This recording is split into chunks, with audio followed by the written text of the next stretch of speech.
you find it. Put a posting. We'll mark users on it. And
For the community, we're just pausing, waiting for the other member of the Business Operations and Finance Committee to arrive, and then we'll begin as soon as they arrive.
All right, the time now is 5:45.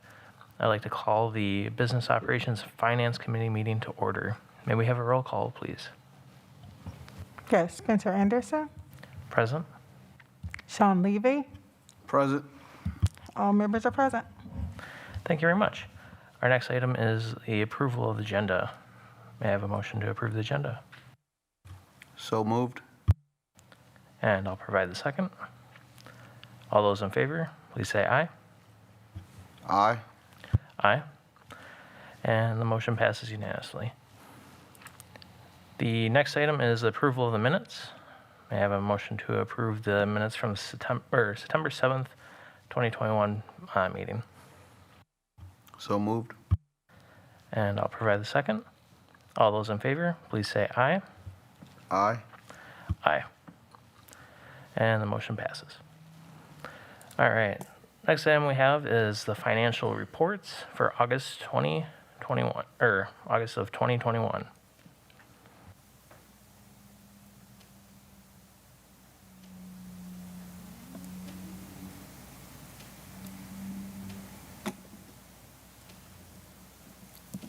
Okay.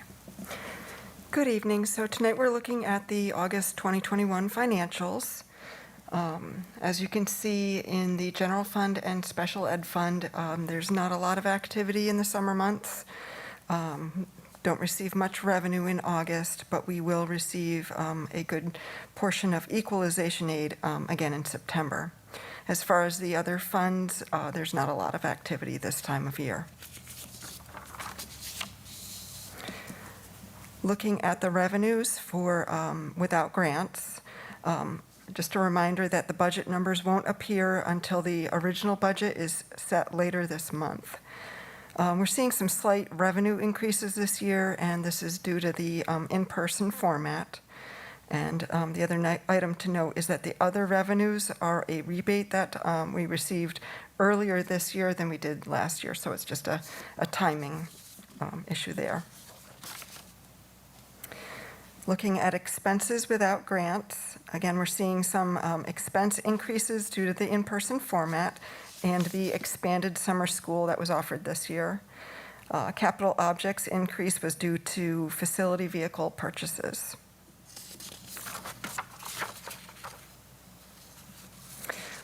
Looking at grant revenues, districts typically make their first grant claims after September 30th, so you're not going to see any activity here yet until the following month. And then finally, looking at the expense for grants, we see increases in purchase services, non-capital, capital, and other objects due again to the in-person format this year. And some of these purchases include technology and textbooks to help address learning loss. Any questions? Is there any questions? All right, I don't have any questions either. And so in that case, we'd be looking for a motion to move to recommend the approval of the August 2021 financial reports to the full Board of Education. So moved. I'll provide the second. All those in favor, please say aye. Aye. Aye. And the motion passes. All right. For our next item is actually the next meeting date. The next meeting date for us will be Tuesday, November 2nd at 5:30 p.m. And that brings our meeting to adjournment. May we have a motion to adjourn? Motion that we adjourn. And I will provide the second. All those in favor, please say aye. Aye. Aye. And the motion passes. And that's the conclusion of the Business Operations and Finance Committee meeting.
Good evening.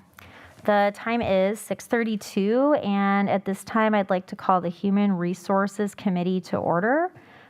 Ms. Dooley, could we please have a roll call? Yes, we may.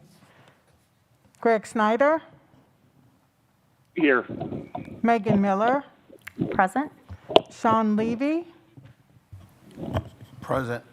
Amy Levy, Here. Spencer Anderson. Here. The roll reflects all members present. Thank you very much. At this time, I'll take a motion to approve the agenda. So moved. Second. Second. Okay, we have a motion and a second. Any discussion? All in favor of approving the agenda, please say aye. Aye. Aye. Aye. Aye. Any opposed? Okay, motion passes unanimously. At this time, I would accept a motion to approve the minutes for September 21st. So moved. So moved. Second. All right, let's make sure we're all muted on our devices because I think I'm hearing a little bit of feedback. We've got a motion and a second. Any discussion? Hearing none, all in favor, please say aye. Aye. Aye. Aye.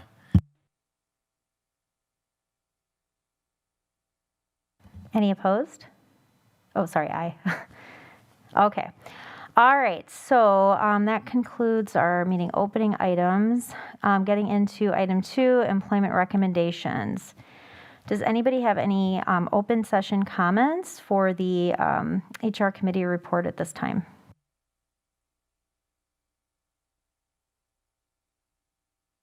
Okay, board member Levy said she has a few. Does anybody want to go first? We're good? All right, go ahead, board member Levy. Thank you. All right, so let's start with Exhibit A. First of all, thank you for including not only the current matrix, but also the addendum information. That was really helpful. So my first question is down under additional compensation. So one of the placements started as early as August 1st, and most have already ended.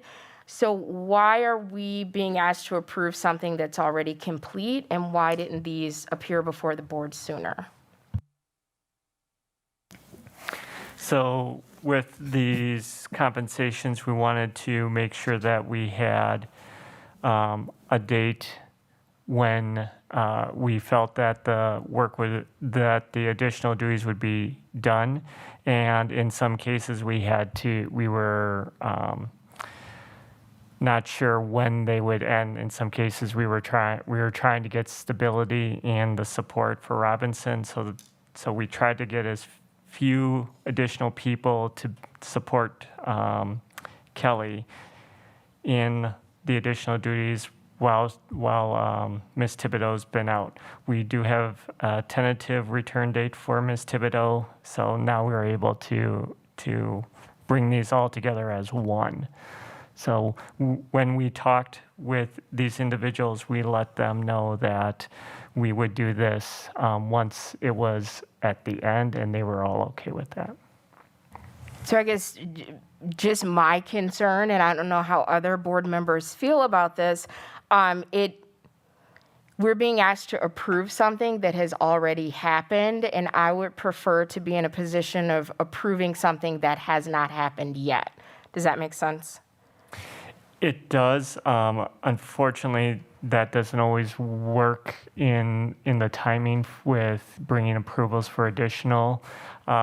When this first started, we would only have one because we had a transition between Ms. McCarthy leaving, Ms. Kaminsky taking over some additional duties, and then with Ms. Thibodeau had to leave on leave unexpectedly, we were put into this situation. So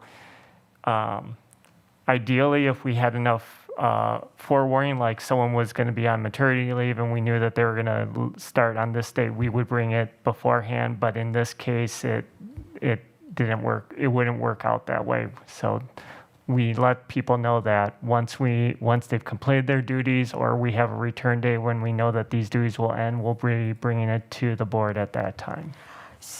So a couple things. One, this isn't the first time this has happened. And two, it's not just isolated to supporting Robinson. It's also the occupational therapist additional duties listed as district, started on September 1 and ended on October 1.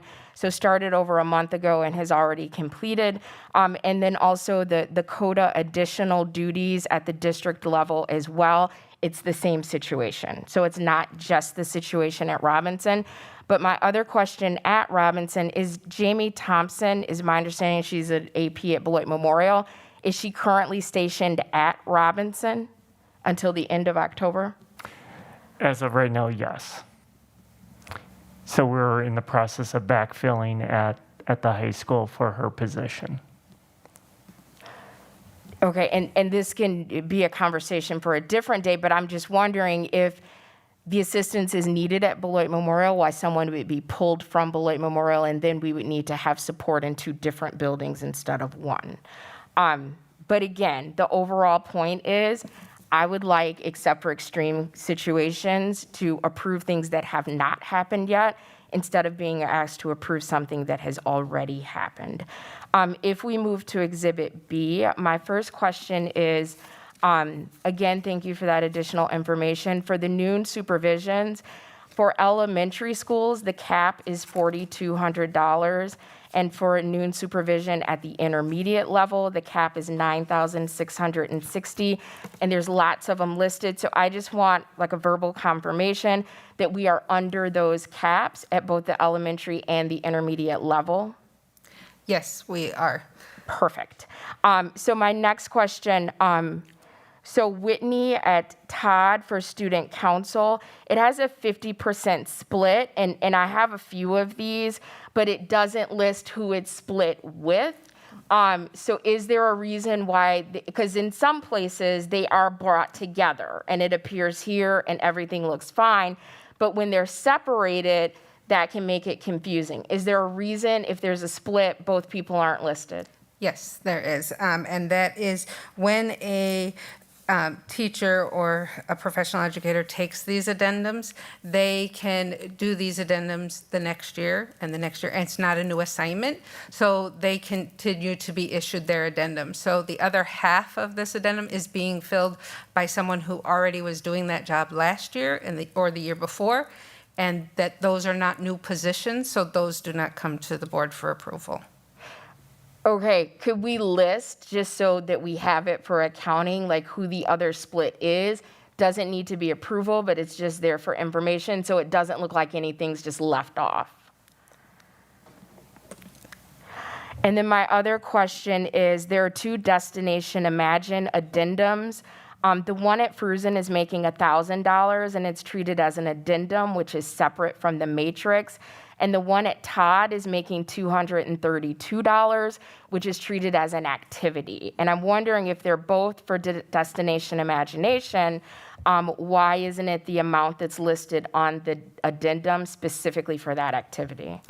Because at the elementary school and with this assignment, they are not doing the full Destination Imagination program. It's kind of an introductory that the principal wanted to just have them see an overview. So it isn't the competitive programming that they're having at the intermediate schools. Okay, is somehow related to that PC in parentheses? That's the principal choice that I had talked about last time, where they have those addendums that they can choose a topic in the activities that they want. So anything that's listed as a PC, those are considered those principal choice that they have the option to assign those to activities they want to see promoted in their buildings. So it's an activity if it's principal's choice, it's not an addendum? Correct. Well, yes, it's an activity addendum. So all our coaching and our addendums we use the classification of as an addendum. It's still an addendum. It's just whether it's on the activity schedule or a district addendum. So here's the confusion, and for anyone who's playing along at home, they may have the same confusion. The district addendum specifically identifies Destination Imagination and has it for $100. any activity at the elementary level is listed as $232. So since this says Destination Imagination and the person at Fruzen for Destination Imagination is making $1,000, that is unclear. Okay, and I understand that, so we can do a better job clarifying that. I did feel that the principal's choice designation indicated that that's what that one was, but I can understand where there's a confusion there. Okay, and then family engagement. I didn't find this on the addendum or on the matrix, and I'm just wondering kind of just like 10 seconds or less.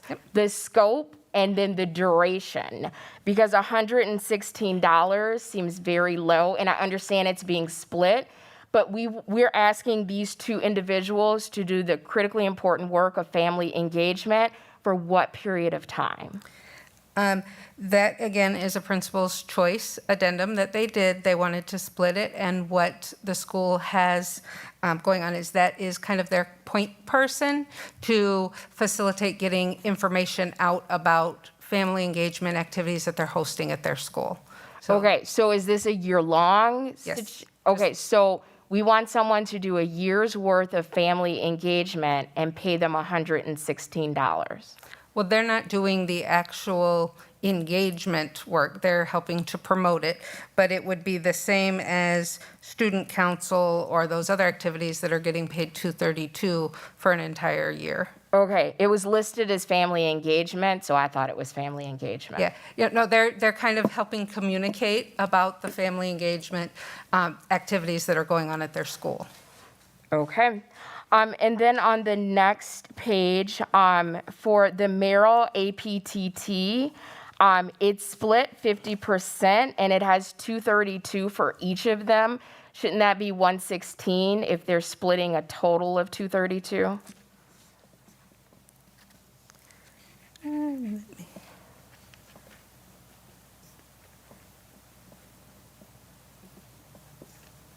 Yes, that is a typo. It should be the 116. Okay, so for both of those. Yep. And then final question, for Academy Leader at Beloit Memorial, it says $500, a 50% split. The only thing that I was able to find that was close to that was on the addendum was grade level leader / school leadership team for $1,500.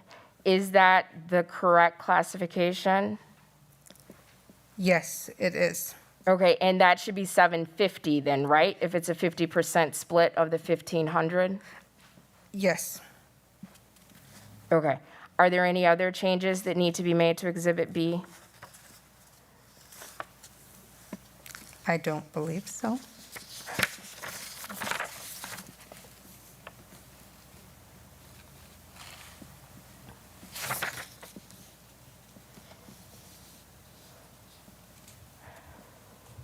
So those are all of my questions. Yep. Any additional questions at this time? Hearing none, I would take a motion on Exhibit A and or Exhibit B.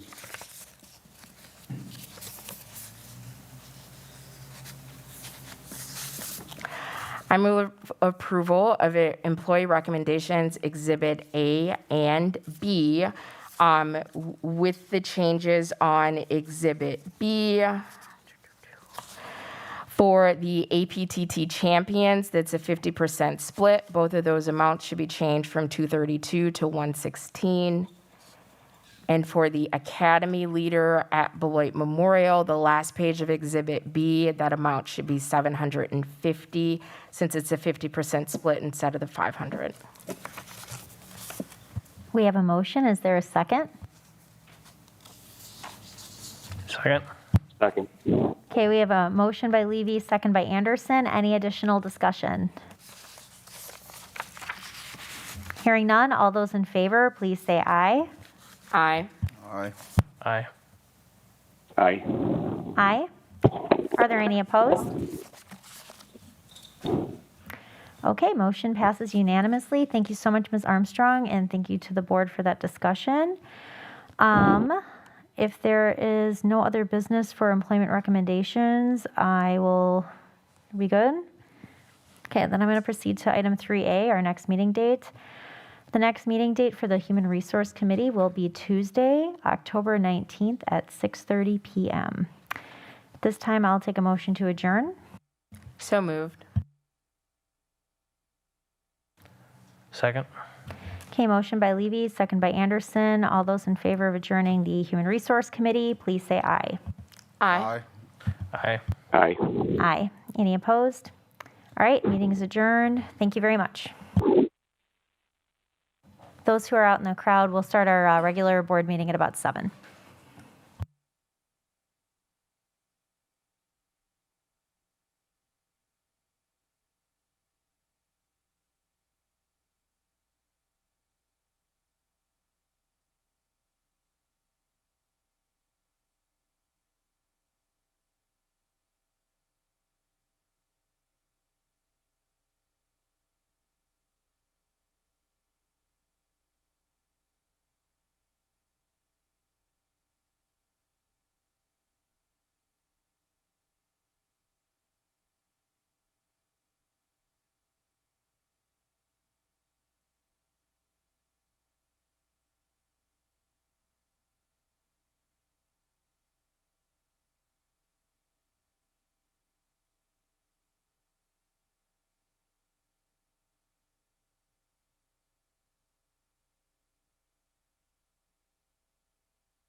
Spiel.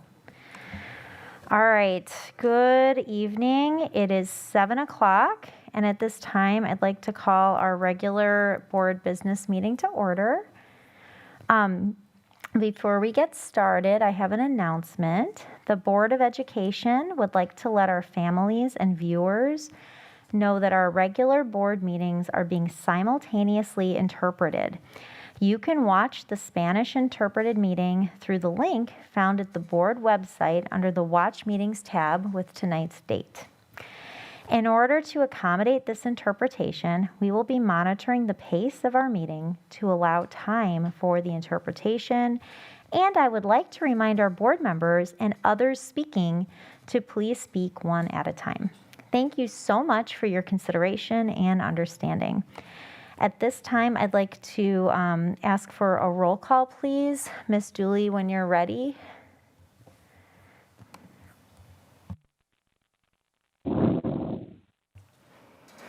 Okay, Spencer Anderson, Present. Amy Levy, Here? Sean Levy, Here. Megan Miller, Present? Greg Snyder. Present. The roll reflects all members present. Thank you very much. At this time, would somebody like to move to approve the agenda? So moved. Second. Motion by Levy, second by Levy to approve the agenda. All those in favor, please say aye. Aye. Aye. Aye. Aye. Any opposed? All right, at this time, we're going to move to the Pledge of Allegiance. Vice President Levy, would you like to leave your mic on and lead us in the pledge?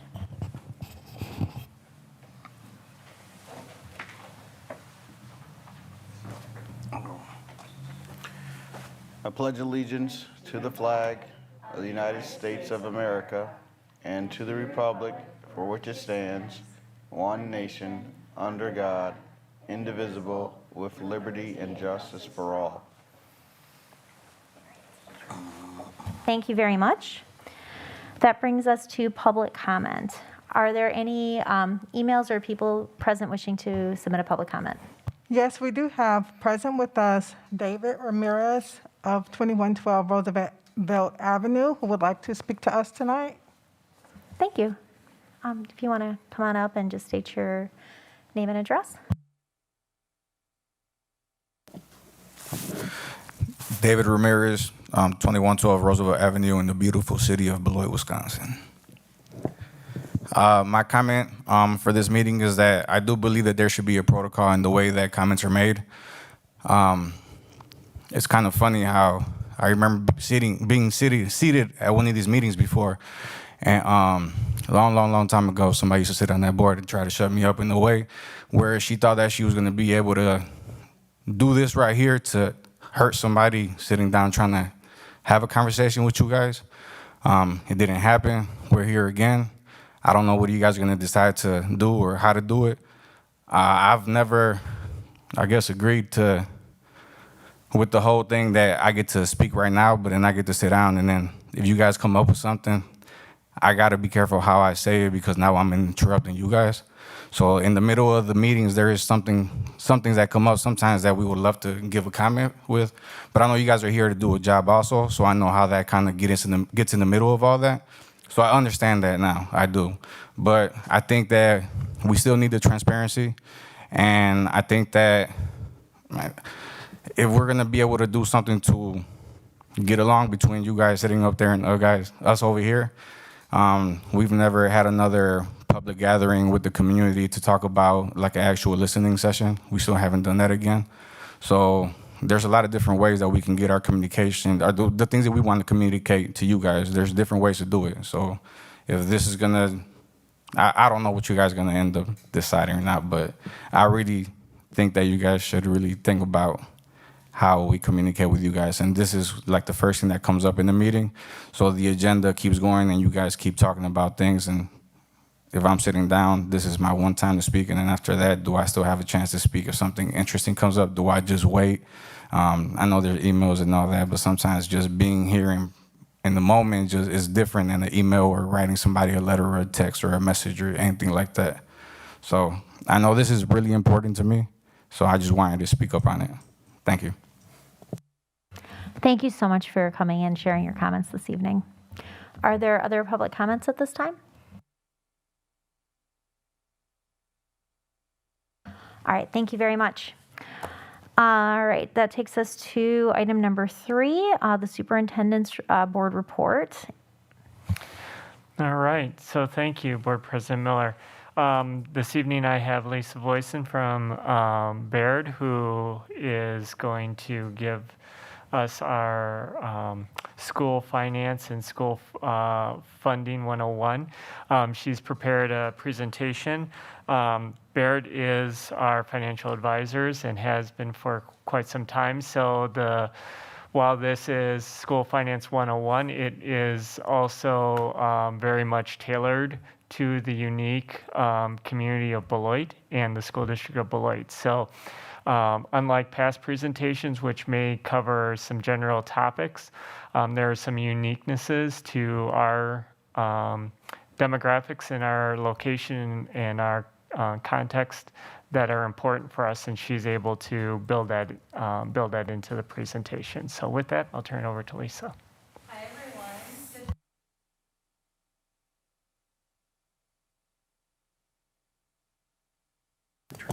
Perfect. There you go. Hi, everyone. It's great to see you. I'm Lisa Voisin. I'm from Robert W. Baird. We're a financial firm headquartered in Milwaukee. We work with about 80% of the school districts in the state of Wisconsin on various topics related to school finance. So it might be budgeting and forecasting. It might be a new building project. It might be borrowing money to fund a facility project. I've been with Baird for 33 years. I have been doing school finance for pretty much that long. I also have been working with Beloit since way back when Dan Hartstern was here as a business manager. Some of you may remember the legend. He was amazing. It was great working with him. I also helped through the district through many different debt issues and borrowings for this facility, the last referendum, and some refinancing, some debt prepayment. So pretty familiar with the district. I also was on the school board, so I know what it's like to be on your side of the table. Having somebody come talk a very complex topic. So I'm going to just warn you now, I'm going to keep it simple. It's going to be high level. If you guys want to dive deeper, you just let me know. Keep this informal. I don't want it interactive. If you have questions, just pipe in. I'm happy to stop and talk about whatever clarification you need. So I think I don't know if I'm in control or not, Joanne, am I? Okay, so the next slide. I'm going to have to look at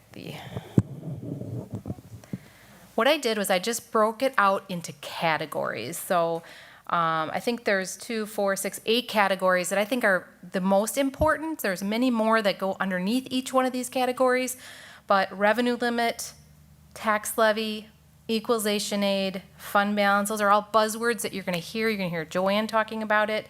And I think there's a couple of points under each one of those four, and the next four as well, that I think is important for the board to know what's going on with the biennial budget, debt, and your debt in particular. And then we want to get to what's really the crux of this is really future planning and kind of looking into the future and what options we have and what we should start looking at and then talk about next steps. So those are kind of the breakout into what I'm going to be talking about. So let's just start with revenue limit. So what do you need to know about revenue limit? I'll tell you it's a very complex formula. It started in 1992. When I was at Baird, I remember this very distinctly. The formula is based on a 3-year rolling average, which you guys are about 62, 76 this year. And think of revenue limit as a pie. So part of the revenue is state aid, part of the revenue limit is taxes. It's a pie. When state aid goes up, taxes go down. Taxes go up, state aid goes down.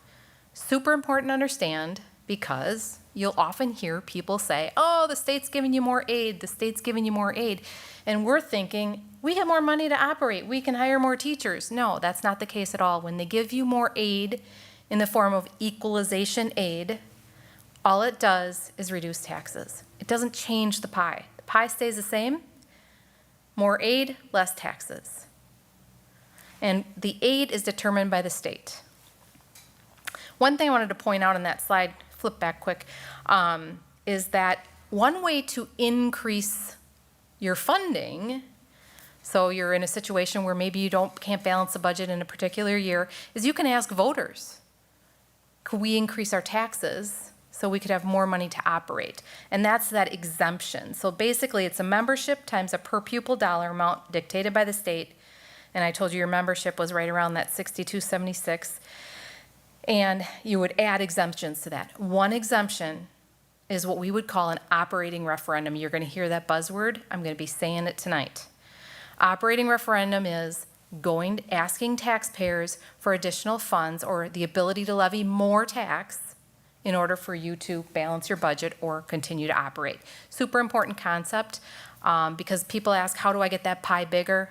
Really, the only way to get that pie bigger is to go to voters or grow your enrollment, or ask the state to put a per pupil increase in the formula, which doesn't happen very often. It has over the years, but it doesn't happen. So basically revenue limit. So you're gonna see that in this example, this is not Beloit, but in this example, your revenue limit is made up of about, districts in Wisconsin is about 80 to 85% of your incoming revenue. So that's the key. The revenue limit is the biggest chunk of the revenue that you bring in as a district. There's also what's called per pupil categorical aid. It's dictated by the state budget. It's on a per pupil basis, and it's a pretty good chunk of funds coming in. I'm not sure the exact dollar amount of Beloit's, but it's usually right around that 5% of your revenue. The rest of it is other revenue coming in from fees or other districts because of open enrollment, those kinds of things. But the main point here is that the biggest chunk of your revenue that you have to operate is from that revenue limit. So a little bit about taxes. So we just talked about your revenue limit. That's the light blue on the left. You subtract from that revenue limit state equalization aid, and that's how you come up with tax levy. It's kind of a different way of saying what I just said about the pie. Revenue limit authority minus what the state gives you in aid is what you're going to tax your local taxpayers. So that's the basic formula. So let's talk about the revenue limit tax levy, which is we're going to go through. So your revenue limit over time has pretty much stayed flat. That's the blue. The base revenue limit is that kind of turquoise blue, the biggest chunk there. So over time, and I'm just looking at the last 10 years, it's stayed relatively flat. The reason why it's been higher and lower are because of those exemptions. One big exemption I see here, there's two big exemptions. One is the purple. That's the exemption. You were able to levy more tax dollars back in those years to pay for energy efficiency projects. I don't know if any of you are on the board, but there was a time, it's gone now, you can no longer do this, where districts could levy extra taxes to pay for specific energy efficiency projects. And your board at the time for a good 5 years, did that and probably really upgraded your facilities as it relates to the energy efficiency, the lighting and windows and those kinds of things.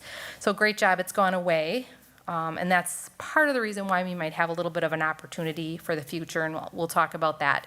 The other one would be your declining enrollment exemption. The state gives you a little bit of extra money if you have a real severe declining enrollment, which you guys do. So again, just a different way of looking at historical revenue limit for Beloit School District. If we go to the next slide, this is my favorite slide. I usually start out with this slide because people want to know about their taxes. And if you as a board can understand how the taxes work, it's going to bode well when you get caught in a grocery store and somebody's cornering you asking about their taxes. You can say, well, let me tell you about taxes. So in this case, in your case, there's two portions or two sections to your tax levy. The revenue limit tax levy, we just talked about that. That's the portion of the pie that goes for the revenue limit. That's the taxes. And that's got a red box around it because you can't increase it unless I told you you go to the voters for an operating referendum. So that's pretty much decided by the state formula. The referendum debt, that's an unlimited tax levy. And you're not alone. I think 87% of the districts in the state have a levy for debt. Most people do, most districts do, because that is principal and interest payments on loans for facilities. So when you're building a new school or upgrading a new school or putting an addition on, you can't afford it in your budget. You're going to go to referendum. You're going to ask voters, can we borrow X dollars? You guys did it several years ago. I think it was $70 million to do the projects that you got done in your district. Now we're paying it back. So it's a separate tax levy. Super important because when the state does something with your revenue limit, know that the debt is separate. And I will tell you now, and you know this too, that levy there is just higher than your actual payment. We're prepaying debt. We're taking advantage of a drop, and I'll show you that in a minute. So again, tax levy is made up of those two chunks. So you take that total tax levy. So again, that probably doesn't mean much, $17 million. But if you take the $17 million and divide it by all the property value in the district, you come up with mill rate. Have you guys heard mill rate? I mean, it's a common calculation. And I will say that mill rate is used for two reasons. One, to calculate your taxes on your property. So if you see mill rate, you'll be able to calculate what the estimated school tax is going to be on your bill. And the easy way to do that is just to move the decimal over 2. So in this case, total levy divided by your property value of $1,735,000, which is actually changed now, but we'll talk, this is estimated, comes out with a mill rate of $10.10. So again, to calculate your taxes, move the decimal over 2 places, and you've got $1,010 on a $100,000 property. Double that if you have a $200,000 property. It's not exact, there's more to it than that, but that's the easy way to say, oh, our mill rate is $10.10. Oh, that's $1,010 on my $100,000 property. Super easy. The other reason why you use mill rate is to compare to your neighbors. How are we doing? What are our taxes looking like for somebody owns a $100,000 property here, how do we compare to a $100,000 property in Verona or another district your size? So it's very helpful to have a mill rate, know your mill rate as a board member, so that you can say, this is the estimated school tax if you have a $100,000 home. Your mill rate history. So I think this is great. I think this is a sign of a very well-managed district. It's been relatively flat and declining. So we were up in that 11, we had a little blip there, I think because we did some under levying that year, but for the most part, you've been right in that 11.5, and we've dropped down now into that 10. Good job. I mean, we've been able to bring that down. And I'm going to show you why we were able to do that.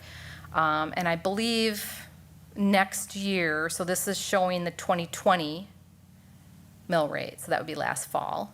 This fall, I mean, like right around the corner, you're going to be adopting a levy that's going to be 10.10. So you're going to keep it flat. It's a great way to manage your mill rate. You're doing that not because of the revenue limit tax, remember, because that's, you can't have any control. It's because of the debt. The debt portion is what's really helping us maintain that nice, level, flat mill rate. Make sense so far? Seeing some nods? Okay. So here's where you can compare to your neighbors. I tried to pick some districts that are kind of the same size. This may even be your conference, but Verona, Sun Prairie, Madison, Middleton, you guys are in the middle at 1010. Beloit Turner state average is a little lower, and then Janesville is the lowest. I believe Janesville has more property value. I might be wrong, but I believe so.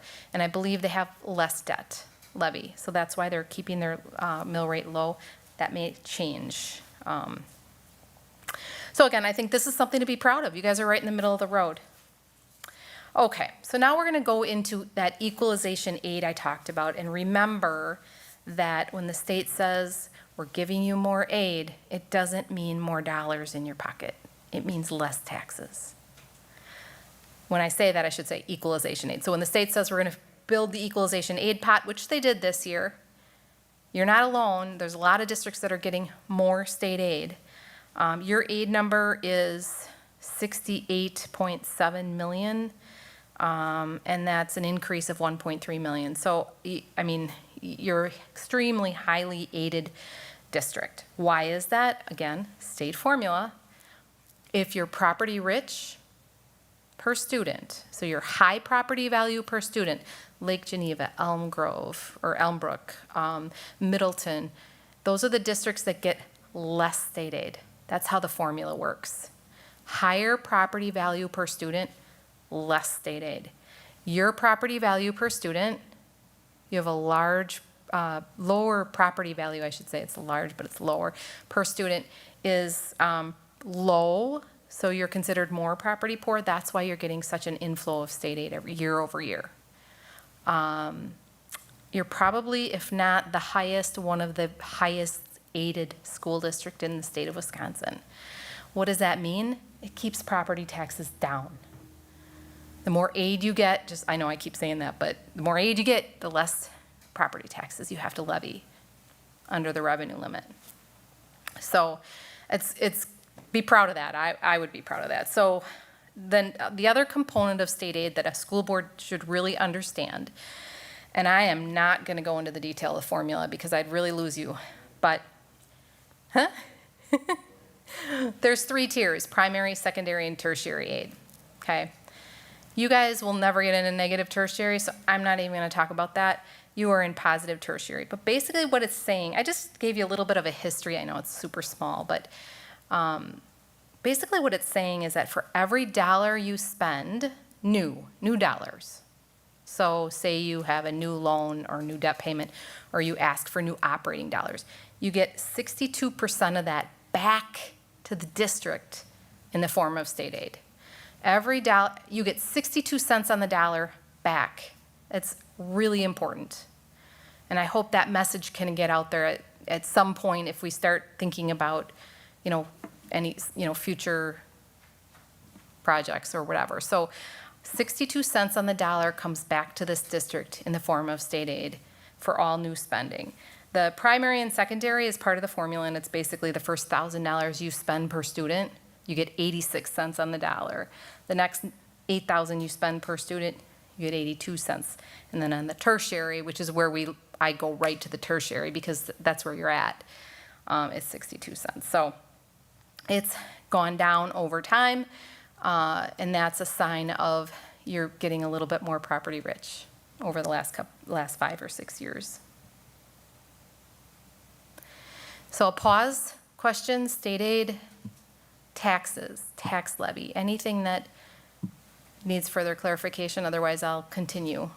Just to highlight some of the critiques of the formula and why many local districts are talking about the political action that has not happened that puts the districts in the position that we're in.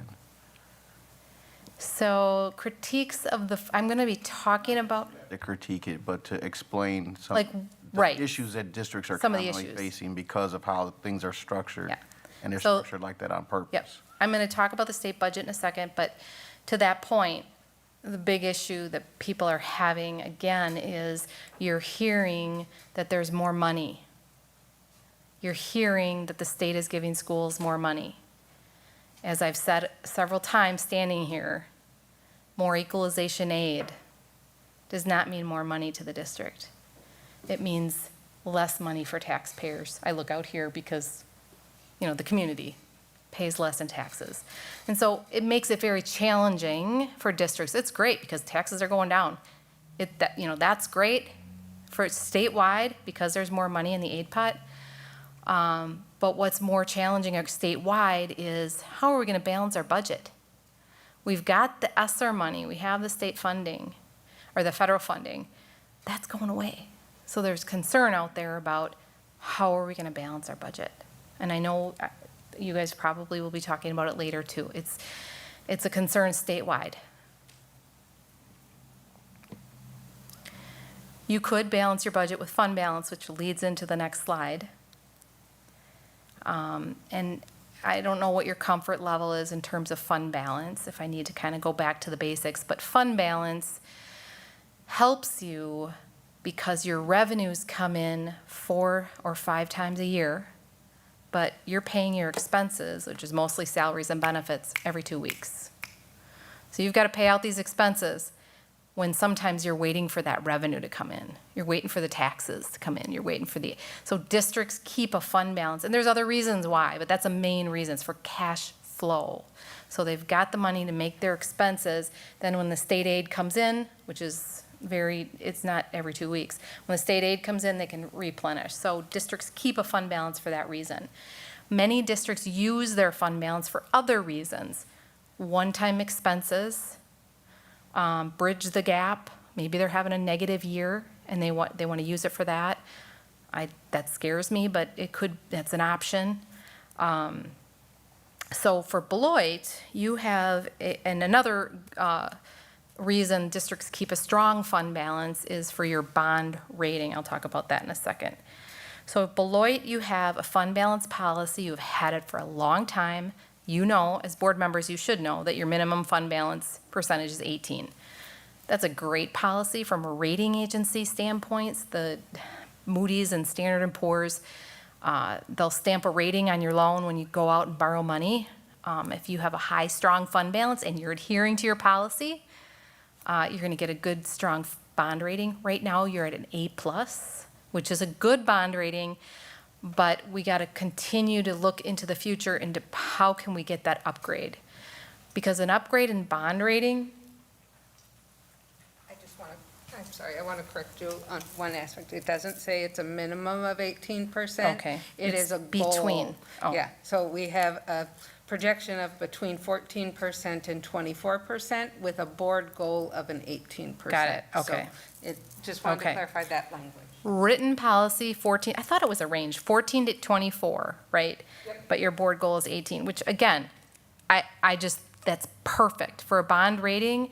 If we want to get an upgrade at some point, if you go to borrow money, you're talking hundreds of thousands, if not millions of dollars savings in interest cost if you have a higher bond rating. Hundreds of thousands, if not millions, savings in interest cost with a higher bond rating. So my goal has always been to get the highest bond rating for every district I work with, including you guys. And having that kind of fund balance is going to bode really well for an upgrade. So keep that in mind as you start moving forward and your thoughts of using fund balance. And you can, districts do, but just be cautious. Because some districts that have the lower fund balance have to borrow money to bridge the gap until they get the revenues in. They've got to pay their teachers and they don't have a fund balance. They got to go to the bank and say, hey, can I do a cash flow borrowing or short term, which isn't the end of the world, but you pay interest on it. So that's some thoughts on fund balance. So you do have fund balance. We talked about the size. The percentage, I believe, is, Moody's looks at it percent of revenues. Standard & Poor's looks at it as a percent of expenditures in your Fund 10. I think you guys look at it as percent of your total budget expenditures, okay. But usually revenues and expenditures hopefully are the same, so it works out. And so we'll continue to watch your bond rating, and I'll continue to talk to administration about some things that you guys can put in place now that will help in the future if you go for a bond rating. Okay, a little bit on the biennial budget. So I just wanted to point out a few things. I didn't want to go through all the detail on what kind of came out of the state. I'm sure many of you know, but you know that the revenue limit per pupil is a $0 increase, which was huge. That would have been more money to the district. That revenue limit per pupil increase, which used to be like $200 a year. I mean, back in the day, it was and it was going up by CPI, so it would be like 200, 210. I mean, it was going up. And then Act 10 hit, and it went down to negative 500 per student. And now it's back to zero, which just means no more money. You can't make that revenue limit any bigger. The categorical aid, that's been a huge positive because that is outside of the revenue limit. So that's additional aid, that purple part of the bar, what I showed you earlier, is a good, so it's, for you guys, it would be 742 times 6276, so whatever, I can't do that math in my head, but that's a good chunk of funds, available in your budget to spend on needed programming or staffing. And again, with the Equalization Aid, we talked about that. They've increased funding, or the aid pot, as I call it, over the next biennial. And they've increased minimally the reimbursement for special ed categorical aid, and some of the other aids here too. They've done their best with what they could do to help districts across statewide with the budget. But I always list revenue limit per pupil first, because that seriously is the if you have a number there, it really helps. Okay, so let's talk a little bit about debt. And this is another thing that I think district board members should understand. There's two kinds of debt. There's voter approved, right? You go to your voters and you say, can we borrow X dollars for Y purpose? Voters say yes, you can go borrow the money, and statutes say you can amortize it over 20 years, which most districts do. So that's Fund 39. That's a voter approved. It's on the right. I guess I'm starting with that one first because it's easier. And again, taxpayers ask you, why do you have to borrow money? Why can't you just pay for some of this out of your budget? Well, budgets are tight, and in Muskego, we had an annual maintenance budget of $350,000 a year. Well, guess what got cut when we couldn't balance that budget? We were going to have the carpeting for another year. We were going to have the windows for another year. We were going to have the lights stay where they were because we needed to educate kids. So that across the state, districts do not have maintenance budgets. It's very rare you see. Every once in a while I'll run into a district that does, but it's tough. So you try to do what you can with your annual budget. If you have a surplus at the end of the year, you use that right away to get things paid for. You use what's called a Fund 46. I won't go into a lot of that detail, but there's options to pay for the minor maintenance. When you have large needs, large maintenance, or even new schools, new additions, you're resizing. A lot of districts now are maybe not growing with enrollment, but they're right-sizing their district. They're closing this school and moving kids to that school or whatever. So there's lots going on. You need funding for that. So you go to the voters, put it on the ballot. The voters approve it, hopefully, and you borrow the money, and that's what we call Fund 39. So you levy a tax and put the money into Fund 39, and then that money will pay the debt off over 20 years. It's a separate tax, and it's unlimited. And that's what we saw in the beginning when I showed you the two separate, the revenue limit and the voter-approved debt. So Fund 38 is under Fund 39, so it's under the revenue limit. So your annual budget dollars, your revenue limit dollars, go to pay Fund 38 debt. So you have debt payments They're coming out of your budget. So one of the borrowings that we did most recently was for this facility. And so you're paying this back. The loan we borrowed for this facility is being paid back with budget dollars. So I have a little bit of detail on that on the next slide. Okay, so the next slide just lays out, and this is a lot of information, but here's what you need to know. Fund 39, you have about 27.6 million left on that debt issue, on those 3 debt issues. They will be paid off in 2032, so about 10, 11 years, which is really good for a district your size. And we're even going to shorten that again in 2022 because we're doing some debt prepayments. So I would see that even being shorter. So great job. Super low interest rates. And this was mainly for the referendum that we had in 2013 or 2012. And then the second part of that is what we just talked about. So you've got a small, what we call QZAB, 0% loan, super small. But you also have the building bonds of 2017, this facility, and then you have a taxable bond issue that third debt issue was to pay off the Wisconsin retirement system. So every district in the state had this debt. You weren't alone. But you were paying the Wisconsin retirement system about 8% to make up for everybody getting under the same retirement umbrella. And so you have this, what we call WRS debt. And we locked in, I mean, it's under 2%, and you were paying 8%. We saved millions of dollars for the district by doing that. And that'll be paid off in 2028. So this debt profile, I was kind of doing some comparisons to like the national medians.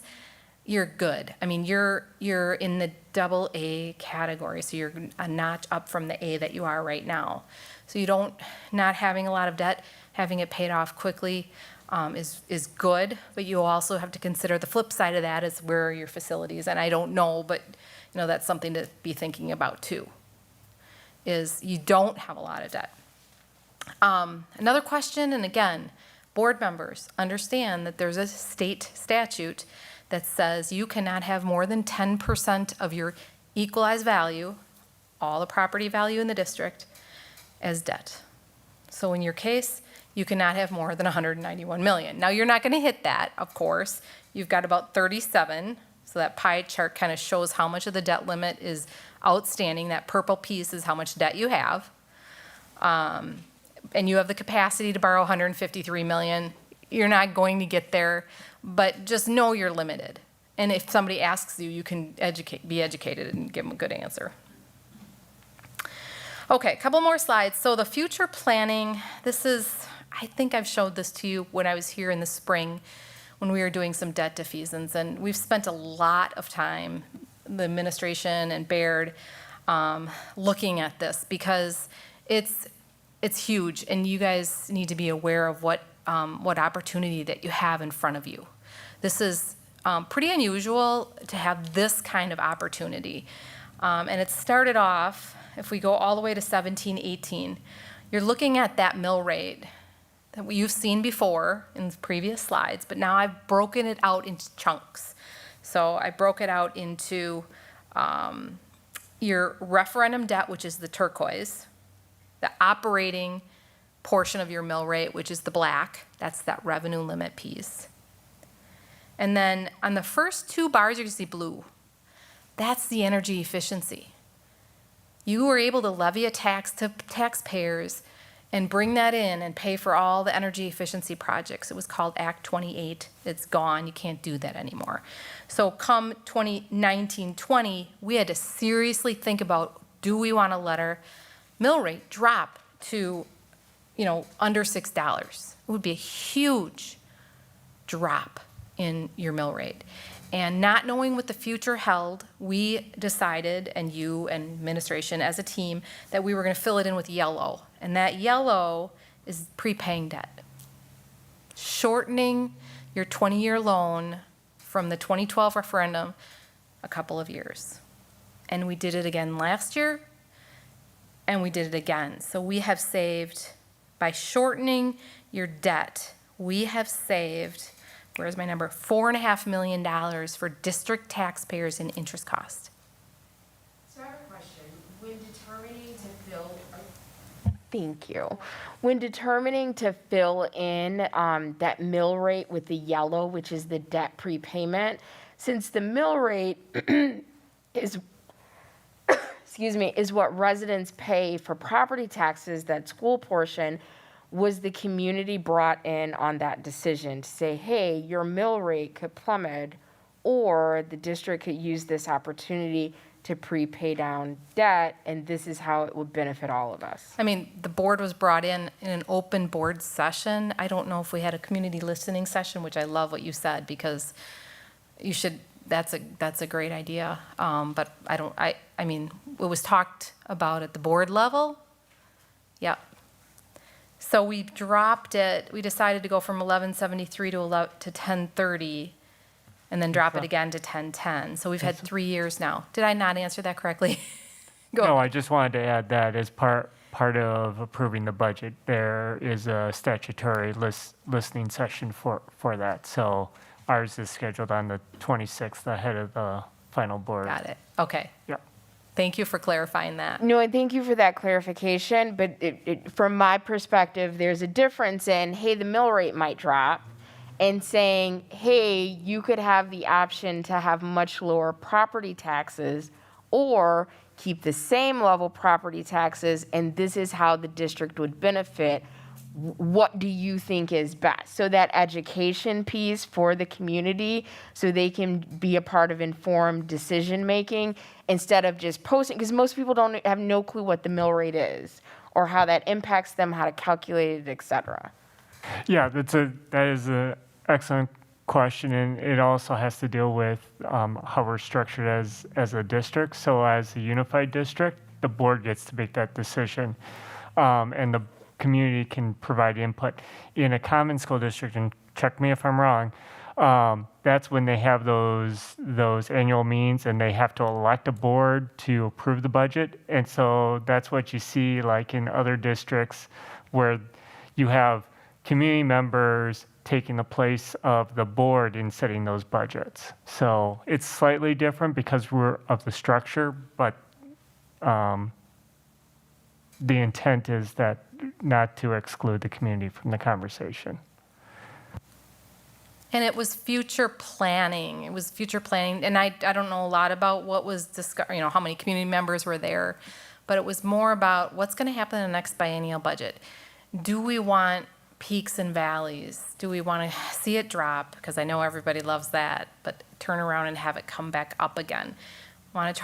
We wanted to, I'm sure, I say we, but you as a board, oh, Joanne's going to pipe in. Go, you finish. No, but I mean that the thought was that to mitigate the peaks and valleys, districts do this all the time. I'm working with probably 40 districts right now who are in the same boat because they're getting so much more state aid. Their mill rates are dropping. So we've got a lot of districts across the state that are prepaying debt. So it's a common practice. I will just say that. Go ahead. And I just wanted to add to that part of the presentation tonight that I've done for the last couple years that I've been here, in actually presenting the preliminary budget, all we are required to do is publish it in a paper. So I have always done the presentation and really explain what's building into it so that they have that minimum of 15 days at least. Usually we have more than that from my presentation to the actual.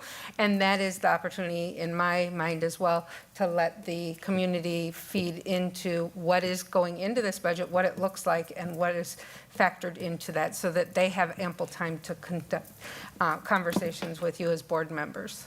No, and I appreciate that. And my typical go-to theory is put it where the goats can get it. Not that I'm calling anyone a goat, but the sentiment behind that is to make it very simple.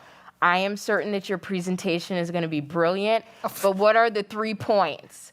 Like, this means A, B, and C for you, anyone who's sitting and listening to this, watching it, et cetera. And if we can do a better job of it, I acknowledge is above what is required, but to really provide that education for our community so that it's not just performative participation, or we posted it, no one said anything. and putting on we know how to communicate stuff out. Sunday evening, everyone's phones blow up, but can we distill it? And this is what you need to know, and to assist the community in engaging with us. Yep. No, and I appreciate that. And that is some of the work that we are doing, just to give my own committee a little plug, as our work group at the budget is community members involved in learning about these types of topics that we talk about at our meetings monthly. Thank you so much. Go ahead, Vice President Levy. Yeah, just kind of in this process of school finance and understanding what our requirements are, what is posted, and even for the presentation tonight to help board members understand, school board meetings kind of flow differently sometimes as you're watching across the country right now. I think last year at our annual meeting, were there like low numbers?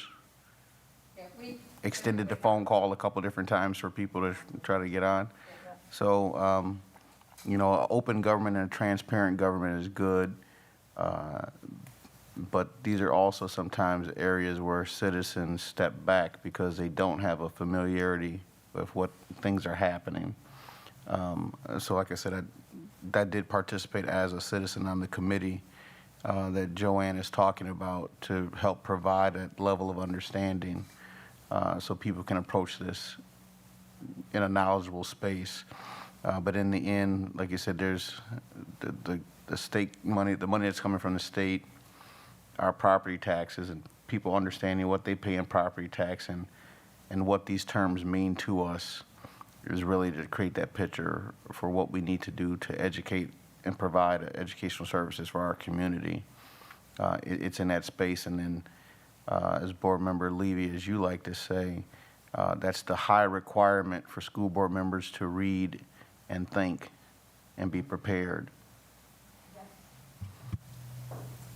Are there any? Oh, go ahead. Because people trusted us to make these decisions for them. Are there any other questions or comments before we continue with our presentation? Board Member Schneider, I'll just remind you, if you need to drop a question mark in the chat, I am watching the chat for you. Good points, you guys. Really, really good, thoughtful comments. I totally agree. So the point here would be, okay, so yeah, let's just go to the next slide, because all I did was say, hypothetically, what would that look like? And so you could allow your mill rate to drop down to below $6 and do nothing and just let it drop and just see what the future holds. You could let the mill rate, you are the decision makers as the board. You decide. Administration gives their recommendation. We talk all the time, but it's in the end, it's your decision. So there's all kinds of variations of what you're seeing right now. This chart could be anything. So hypothetically, all I did was to say, so if we did decide this fall to keep that mill rate at 1010, so a taxpayer with a $100,000 property, their school portion be $1,010. Next year, we could do the same. So we could do the same next year and still prepay even more debt. In fact, I think you can do it 2 more years. But if you decide not to, and you see that there's a need for there's 2 different ways to keep the mill rate flat, both going to voters, going to referendum. One would be to ask for more dollars for operating. We talked about that. So increasing the revenue limit, bringing more dollars in to maybe pay more expenses, balance your budget, those kinds of things. I think right now there's a hypothetical, we just put a $5 million, that purple bar. So you could even prepay debt next year and add maybe an operating question on the ballot, but of course you'd have to get that approved by voters in order to bring in, and I'm just hypothetical, extra dollars for operating purposes. But the advantage to the way we've set you up is that you're not going to see an increase in taxes, right? Your taxes stay flat over the year prior. There's no increase over last year, is what I always say. No increase over the prior year. Super important, because it's still costing taxpayers. It's not zero. There's no increase with this scenario. And then I brought in a hypothetical facility project. So if you were to borrow money and pay it back, that's the gray bar. So the gray bar is just principal and interest payments. Again, trying to keep it flat, benefiting the district, but yet not increasing taxes, not decreasing and not increasing. So that was kind of just the some of the foresight, thought that went through with previous administration and boards as we were trying to set you up for the future, that we had the ability to prepay debt and save $4.5 million in interest costs. So that's just something that I think just needs to be in the forefront of your minds, because if you let it drop, a couple of things could happen. It's great that you have less taxes, right, if you let it drop, but we don't know what the next biennial budget is going to do. It may, jump back up again. So then you create these peaks and valleys, which happens all the time, all across the state. When a district isn't pre-planning well, they're going to see these kinds of peaks and valleys. But again, it's your decision as a board.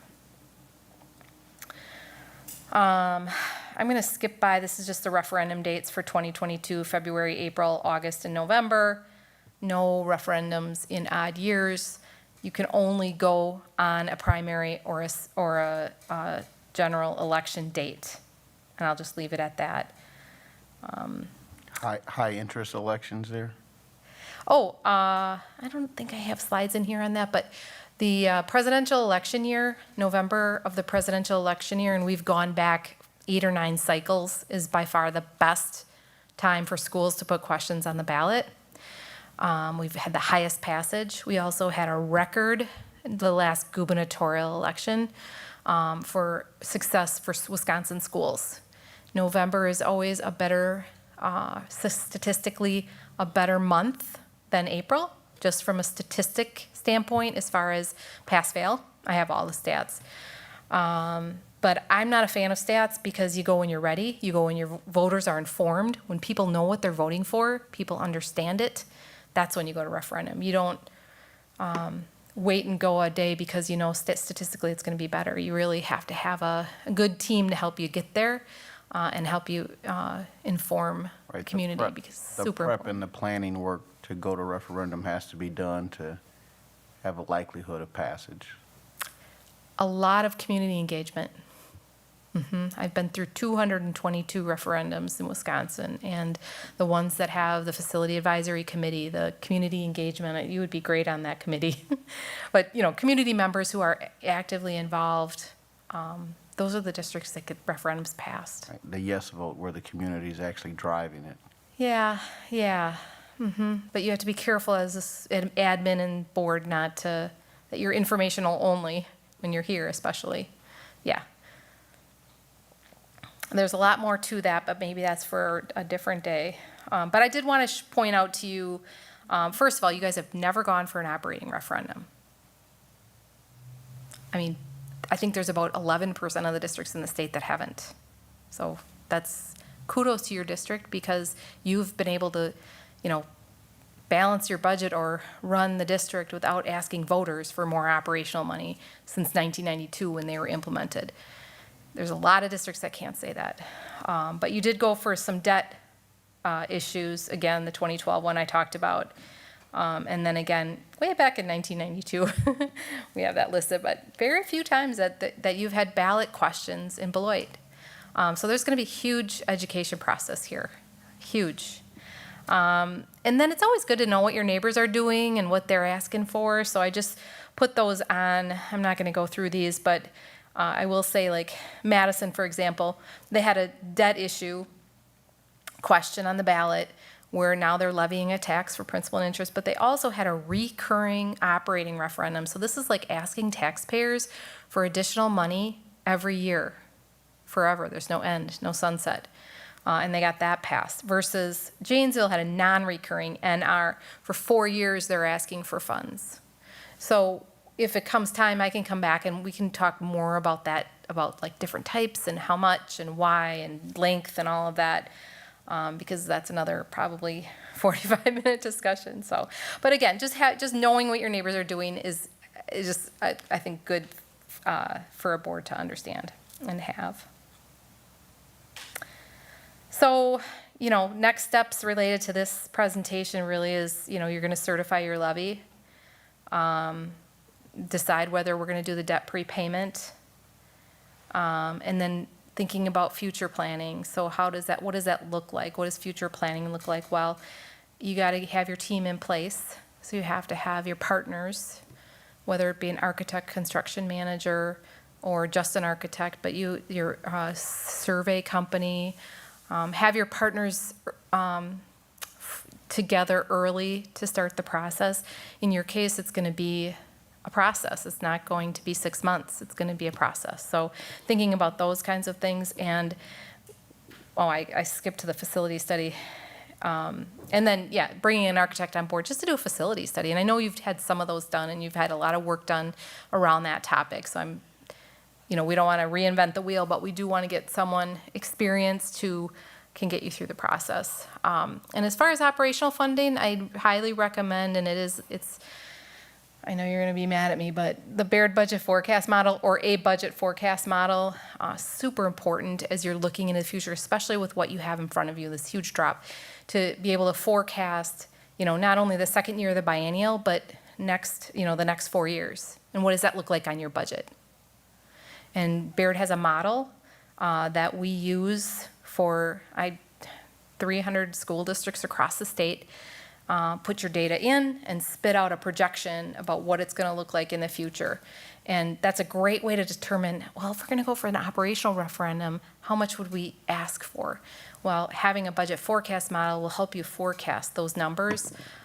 It's super intense and detailed and very time consuming. I keep looking at Joanne and Wendy because it's a lot of work, but it's so worth it because it gives you confidence that you're at least, you have this future forecast. You can say, this makes sense, and these are all the assumptions. So something to consider for the future.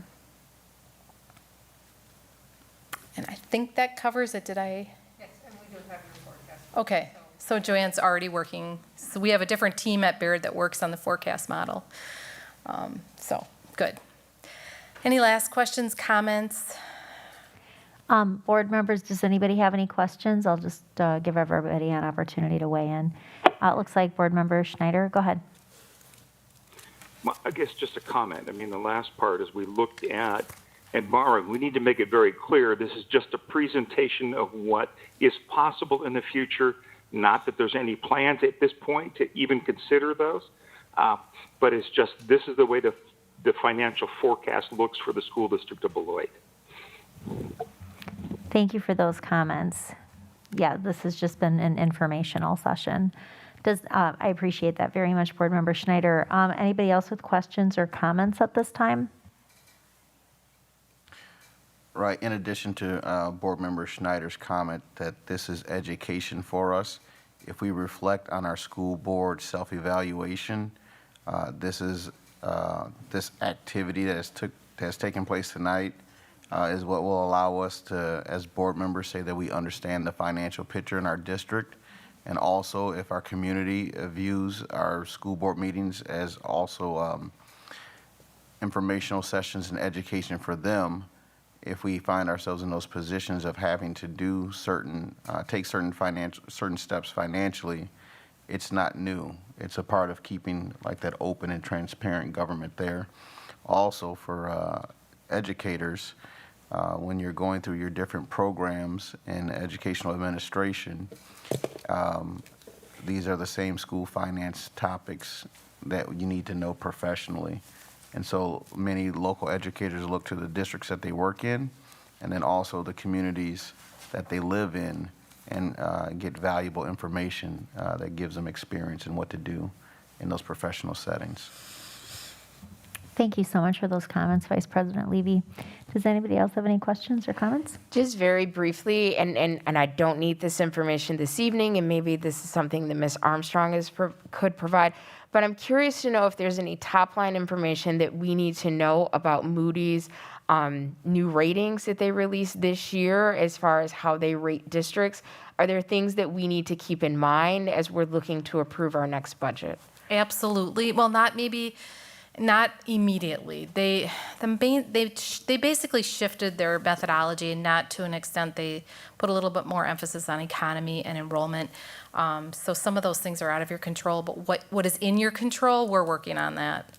And a lot of it is policies, keeping a strong fund balance, development in the district, which you have little less control over. Keeping your enrollment steady to the extent you can. So we are on it. I'm always on it with you, these guys. They'll attest to that. So we're working on it, and if there's something that you need to approve or more information that we need to lay out, and I'd be happy to come and talk to you guys a little bit more about that.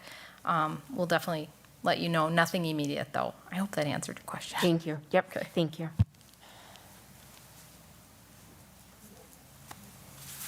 All right, I just wanted to thank you so much. I know I was prepared to ask some questions about the financial health of our district, because I know a few people have reached out over the last few weeks as we were approving new positions, concerned about, wise management of funds. And I was really delighted to hear that it sounds like we're trending in good financial shape and that we have sort of a history of good financial management. So thank you for illuminating that this evening for us. Sure. And thank you so much for your time. Dr. Kieser, did you want to say anything? No, thank you, Lisa, for providing this and being able to talk specifically to our local context, which is most important. And again, to take Vice President Levy's comments and extending it, that when we build our budgets, the questions we are always asking ourselves are, what are the things that we want to see? So if staffing levels are important, that affects the budget. If having modern facilities, that has a budget. And so it's really incumbent upon working with someone like yourself and Baird to not think about this budget, but we're already having to think about the next biennium budget, which to all intents and purposes, as you mentioned, no one for the first time in many, many years has any clue where the state will be 2 years from now, which is it's not the ideal case, because usually we have a sense. Is that correct? 100%. Yes. So thank you for being our partner. Thank you. Thanks, guys. I just turned it off. Thank you again. All right, so that takes us to section 4, committee and other board reports. All right, so Chair Anderson, do you have a committee report this evening for Business Operations and Finance Committee? I do, and I'll be quite brief. So today on when we had our meeting, we only discussed the financial reports for August of 2021, and that passed with a 2-0 vote. All right, thank you very much for that. Teaching, Learning, Equity, and Pupil Services Committee, do you have a report this evening? No report. We will be in the future looking at the BMHS Portrait of a Graduate. Very exciting. Thank you so much. Item 4C, Board Member Levy is also our legislative liaison. Do you have a report to share? Nope, both my legislative update and policy committee update will happen at the regular board meeting on the 19th. Fantastic. Thank you. That takes us to section 5, action and discussion items. So at this time, I'd like to turn it over to Dr. Kieser and, of course, Ms. Armstrong for the 2021-2022 preliminary budget presentation. All right, good evening. As Ms. Armstrong's getting the presentation up and ready, as part of the previous presentation, this is the preliminary budget so that we are giving the board one scenario and I know that Ms. Armstrong will talk about variations on that. And really, this is a part of a broader process. And this is the first time we've had the opportunity to go through the budgeting process with a budgeting work group, as was previously mentioned, and I know Ms. Armstrong will elaborate on. So without further ado, I'll turn over to Ms. Armstrong. Thank you. So I think we've kind of gone over A lot. I really enjoy having that finance 101 right before. I think it opens up a lot of opportunity for understanding because the fresh topics coming in. I'm going to first start out with some of our challenging budgetary factors that we have to look at. And of course, it's not a secret. We are struggling with declining enrollment, and it is hitting Beloit very hard. As you use a 3-year rolling average, we have seen that membership decline significantly over the last 3 years. So our higher years of enrollment and membership are dropping off, which is thus affecting that 3-year average. So just for our context, our 3-year average went from 6688 last year to now 6392. And this is based on the 3-year average where I have taken the third Friday counts that we put forward last Friday for the 21-22. Those have not been certified or anything, but these are the projections that we're using based on what we've reported, which shows a 296 student FTE loss just from last year. Now, it's important to note that FTE loss is based on that 3-year average. So if you take the numbers of 6242 minus the 6025, you're not going to come up with the 296. It is what that 3-year average is using on how DPI and the revenue limit takes in that membership. So that FTE loss is based on the 3-year average from the year prior each time. Okay, the declining enrollment exemption for us for the 21-22 school year with the numbers that we've projected is about $2.97 million. And that is a non-reoccurring referendum. So we get that declining enrollment exemption when we continue to have declining enrollment to try to buffer that. If we came in this year and we just lost $2.9 million, that's going to take a significant hit. So the state in the formula allows you the declining enrollment so that you're not going, okay, this year I got to lay off all these teachers, and next year I got to hire them back because we got kids back. And it's trying to smooth some of that process. Okay, another challenge that we had facing us is we continue to see our health insurance premiums rise. Last year, we saw a 6% increase in our premiums. This year, we have taken a 2% increase in those premiums. The actuarial actually, that's a whole mouthful, had requested a 4% increase in our premiums. However, with us fiscally managing our health program, because we are self-funded, we have stayed positive in our health insurance with lesser than requested increases. So knowing that we stayed positive in our health plan and we have over $1 million reserved, restricted for self-insurance, I negotiated that I wanted to only see a 2% increase, and let's see where our premiums are. The one consideration that for future planning that we want to be looking at, and part of our work group, is looking at our premiums of the distribution of employee paid versus district paid. Right now, our health plan for our employees is very rich. The district pays 98% of their premiums, and an employee pays 2%. That is one of the lowest employee contributions in the state. So this does not include the additional benefits of the HSA that the district provides for their employees within the health plan as well. So something looking forward, we have got to look at what's happening with our health insurance and our premiums as well as our contribution rates. Okay. I do want to start this. I probably should have started on this note. The budget that I am presenting tonight as a preliminary budget is, as Dr. Keyser said, one scenario, but I will always bring to you the worst case scenario. I want you to know this is there's nothing else I can expect to come out of here. And this doesn't mean this is what we have to adopt. I'm giving you what the option is based on the recommendations of ensuring our staff is respected, and we're not doing layoffs, we're not doing any of those types of things. So please keep that in mind, that this is the preliminary budget, and I'm looking for the feedback from the board on what directions we want to go through. So this budget that I'm presenting does include the professional educators' $1,250 increase. That has already taken place. They have received their increase because that is part of the compensation model that was approved in 2019, 2020.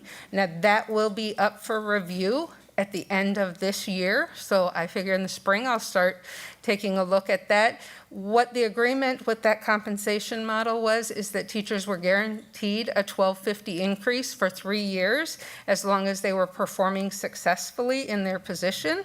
And after that, at the conclusion of the 3rd year, we would look at, did that rate increase keep up with CPI?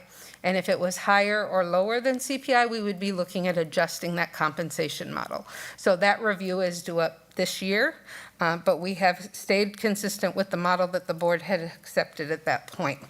The model that I am presenting tonight also includes all other employee groups to receive a 2% increase. And this takes into effect the decisions that we had made of bringing maintenance and grounds in-house earlier this year. Okay, this would look kind of familiar to what Lisa had just presented. This is actually our numbers, so you can see where our revenue limit, again, these are not certified numbers, so we want to wait until October 15th. That's the magic date that everybody gets their aid certified and sent in. So taking our resident membership of the 6,392, that's that 3-year average. And our per pupil amount of $10,038.79, adding our non-reoccurring exemptions, which is our declining enrollment, our hold harmless, and then our reoccurring exemptions, we end up with a revenue limit of $71,730,816, approximately. Okay. This is a graphic. I do realize that there are many people who like to see data in different ways, so I like to give you visuals. As far as just reading statistic numbers kind of can get boring. So going back 10, 11 years, I wanted to show what has been occurring with our enrollment that we all know, we've talked about it every year, that we saw it rise. 14-15 was a good year for the school district, having a membership right around 7,290 students. But now you see that decline. And as I said, in 2021-22, we reported 6,025 students. So you've seen that steady decline in the enrollment. Again, I talked about this last year, and I want to just preface it again because I know there's a lot of conversation about what the Lincoln Academy has on our declining enrollment. As we can see through this, our declining enrollment has been occurring before they opened. This has been an ongoing process. So we can't point at one thing and say this is what caused our declining enrollment, because it has been steadily declining for 4+ years at this point. Okay, so talking about the state equalization aid, as Lisa indicated, our equalization aid went up $1,259,000, and that is, as she indicated, the state is paying more of our levy as far as what our revenue is, but it isn't any new money for us. The other part of the equalization aid, if you remember when she started talking about the tertiary level of funding and that it's been going down because our property is going up, which is really, we want our property to go up. What is driving a lot of that, just so that the board has an understanding here in Beloit, is the development that's going on in Beloit. So take Gateway area out off of 90. Those where they've built Amazon, they had tax deferred entities there where they're called TIDs, that they didn't have to pay taxes as they built those. And they're exempt from taxes on their property until they close the TID. And the TID closes when the property is up and functional and they're making profit. So we did have a TID close, if some of you were on the board, 2 years ago, and we got $1.5 million from that closure. So that was a stopgap to balance budget. But as those properties come out of the TID, that is raising those property values for us. So we saw over 11% increase. Last year, if you recall, it was about a 12% increase. So we are seeing significant increase in our property values. Does not, unfortunately, translate to all of our residential property levels, but the area within our district has a rising property value. Right, so you're saying the valuation of our property, where it has been said that we were low valued, we have seen an 11% increase, not in just residential, but in the valuation of the property total, and that is within the boundaries of our school district. Yes, exactly. And they don't break it out into residential property versus commercial property. It's that $1 billion that she was talking about, that is all property within the lines of the school district of Beloit. All right, so as economic activity increases, companies come, we have the opportunity to become a richer property district. Yes, and that will directly tie to your aid, as Lisa was talking through. Okay, so to look at the high level here, when we look at our revenue limit that I had shared earlier, $71,730,000, we take away that equalization aid and our high poverty aid, which that in total is 69 million. So we take that away from the revenue limit. Our tax levy at this point, what we can go to the taxpayers is only $2.2 million.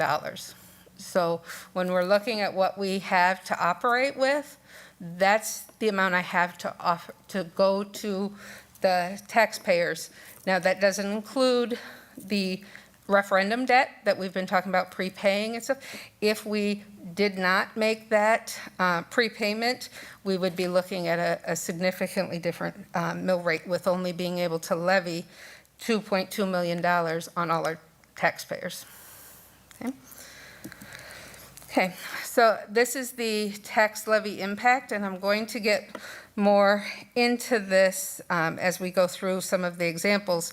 But when we look across the board, I just gave you the information that we could levy $2.2 million, but you're seeing on this chart it's $19.6 million. That is a result of prepaying debt. So you can see the volume of what we would be paying in debt. Our normal debt payment would be right around $5 million. So we are looking at defeasing possibly another $14 million that would save. We have already talked about the $4 million we've saved.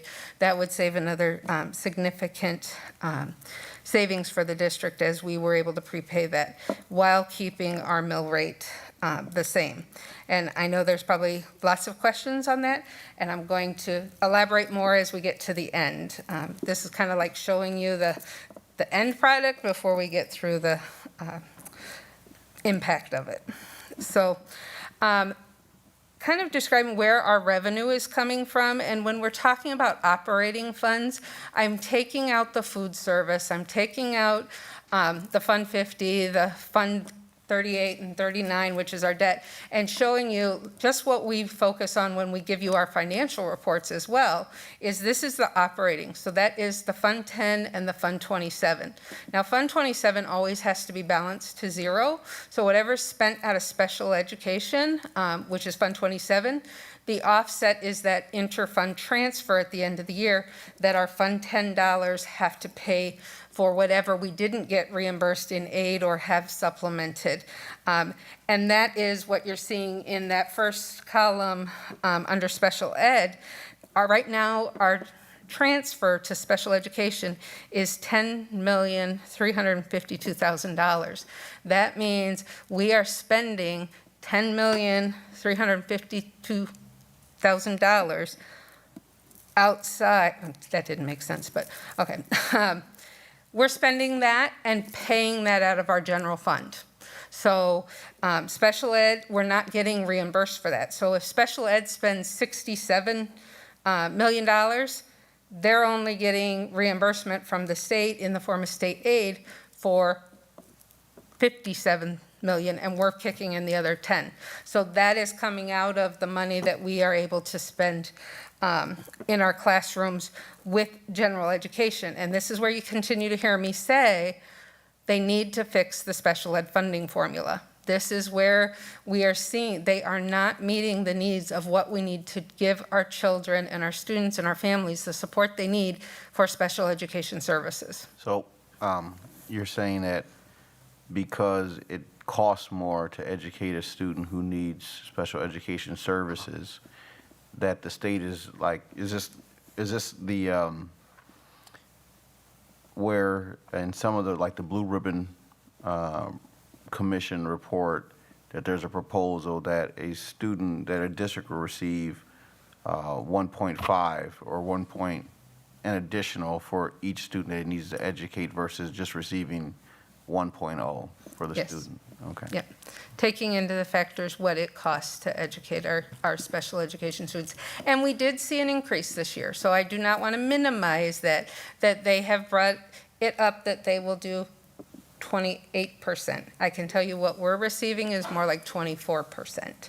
So they are not reimbursing at the exact level that they report. It's a generalization of what they're going to, kind of averaging. So then that ties into like what our real, when we have our legislative meeting and we're speaking to those who represent us, then we would be able to craft a specific ask that we want you to do this for Beloit. I understand you represent other districts, but this is what the school district of Beloit needs to be compensated for students who receive special education services, that would help us out. Yes, absolutely. And I think that's the message we were sending when they were here to visit us as well. So right now, we are anticipating about $84.5 million in general fund revenue and about 15 million in special ed. However, remember that 10 million of that is coming from general fund. So when you see the 84 million coming into general fund, 10 of that is going over to special education. So you're kind of robbing Peter to pay Paul. So we have total revenue coming in estimated at about $100 million. And I gave you pretty much the percentage of the budget of where those monies are coming from. And this highlights that 68.5% that is coming from our general state aid. So we do receive the majority of our money from those sources. Now, I do want to point out that this preliminary budget, as is every year, does not have all of our grants in it. So this is the only grants that are in here are balanced against salaries that are paid out of grants. So if I have a Title I teacher, I've put in revenues to match those expenditures, so they're zero.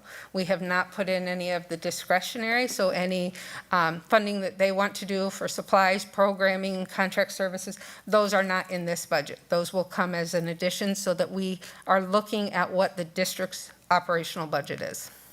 Okay.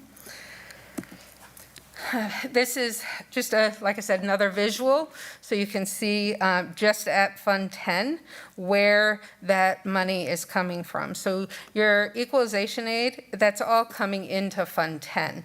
So you see that in Fund 10, 91% comes from the state.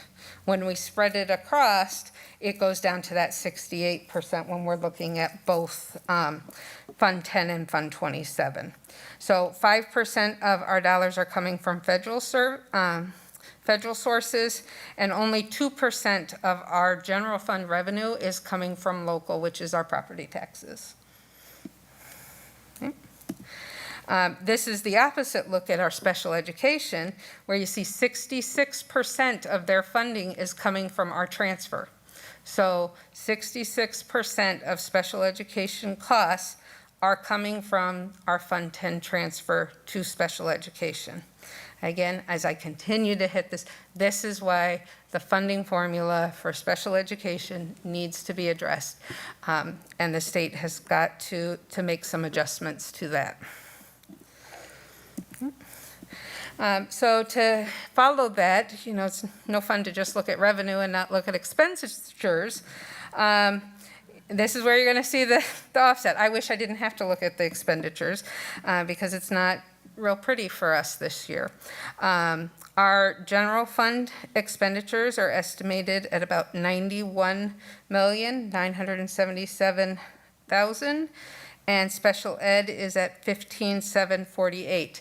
Now you will see that 15,748 is the same as the revenue number for special ed. Special ed has to balance at zero. So the thing that changes to balance that is that transfer amount. So those will always be balanced. The difference comes in the general fund where we have to make those adjustments. So you're looking at total expenses for operational at $107 million. And you will notice here, we've talked about this a lot in the past, the percentage of budget. So we are having 66.54% go to salary and benefits. You'll notice that the purchase services is higher at the 20.83. That is higher than we would like it to be. Unfortunately, that is a situation of the staffing shortages that we are having, that we are unable to find specifically a lot of those hard to fill positions, speech pathologists, occupational therapists, those ones that you saw in the personnel recs earlier tonight. Those are because we don't have staffing and we didn't anticipate. We had hires come in and then they took a job somewhere else. And so we didn't know those vacancies were existing. We were actively recruiting them. Now we've had to contract services out. So we have worked with other organizations that can provide us people to do those services. So it offsets some of our salary and benefits. However, we have to keep those salary and benefits still allocated in hopes that we're going to still recruit somebody for that position. And hopefully we would see some purchase services go down. Yes? Right, so usually, like you said, so without the purchase services, that 20% would go back to it, that 60, and we'd be at about 80 something in our personnel costs, salaries and. They're both still, some of those salary and benefits are still in salary and benefits, a portion of them, as you know, I've projected out saying, okay, we're going to be using this. Some of the positions we do not anticipate will be filled all year, so those were taken out of the salary and benefits, but some positions we feel will be filled by semester.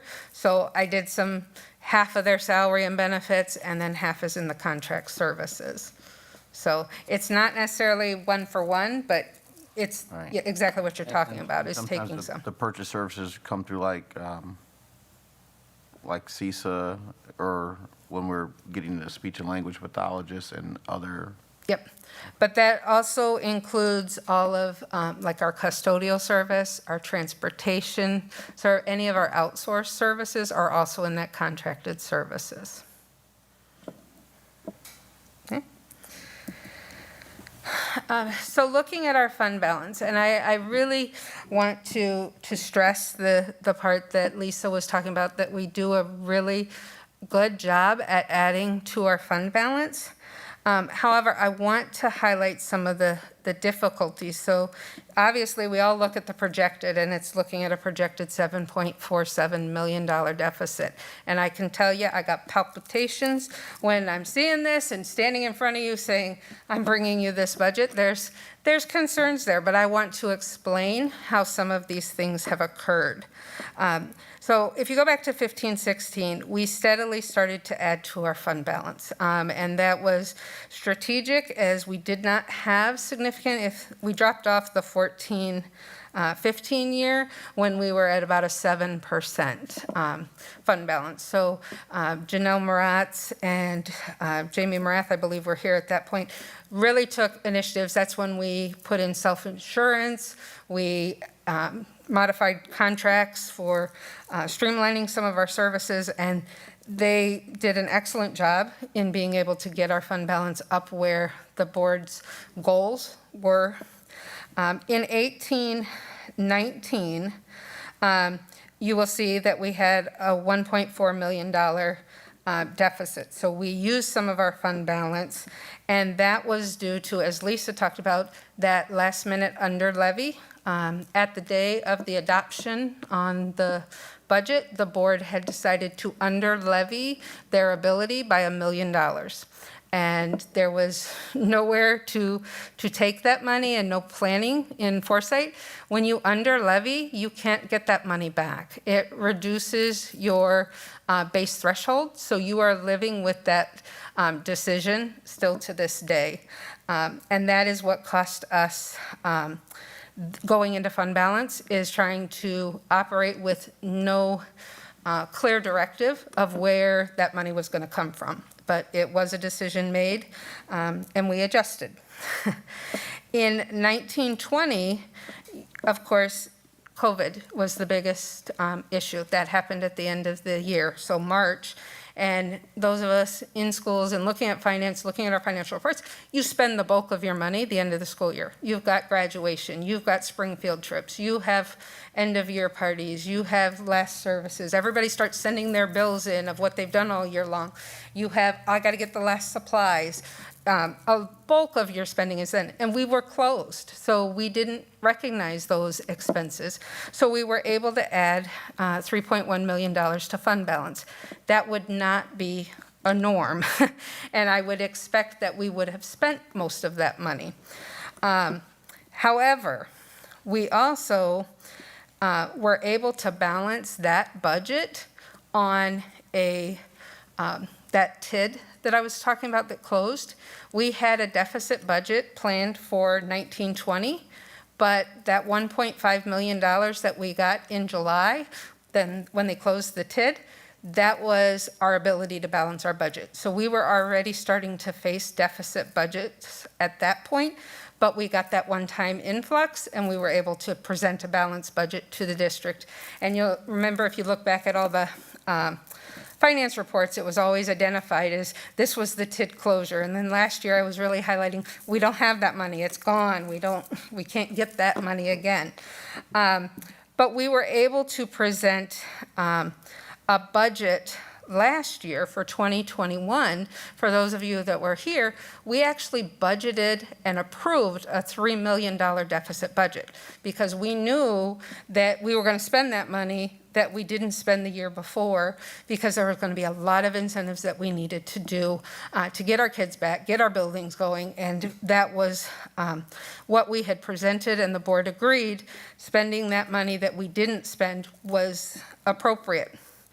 I am very excited to say that we did not overspend, and we actually added $100,000 to our fund balance. I take a lot of pride in that. I think our staff and our building administrations take pride in that. That is truly conservative spending, being responsible, and not taking advantage of knowing you have a deficit budget. They said we could spend $3 million. I can just be negative $3 million. So I was very pleased at the end of the audit when Wendy LaPointe was able to tell me we added $118 million out of a $100 million budget. To me, that's as close as you're going to get to a balanced budget that you're ending the year with zero. That means you did pretty darn well associating what you spent. So I was pleased about that. So we did see the add. The reason I bring that issue up is, as I said, we were already facing deficit budgets. The TID saved us in 1920. Being closed for COVID and operating in a distance environment saved us from using that $3 million deficit budget last year. Now we are looking at a budget that's another deficit budget. And the reason I bring that up is because it's a trend. It's going with our declining enrollment. Our operational costs have not changed. We have not had layoffs of staff. We have not had people leaving and cutting programs and cutting services. We've maintained the same staffing levels, the same services that we have when we had 7,000 students, and now we're sitting with 6,000 students. So that premise, and when you're thinking of that, that's what's going to contribute to that declining, the deficit budgeting, is that we've got to do something in planning on how we're going to address what are the needs of the district. How do we want to progress? And that's what I'm looking to the board to also help define those of what do we want to put as our top priorities. Okay, so again, this is just a highlight of that mill rate. I don't want to beat this to death because Lisa has talked about it quite often. When we talk about that prepayment of the debt, I did run an example. If we were not to prepay the debt, that mill rate would actually be going down to $3.71. And so that would be a significant savings to our families.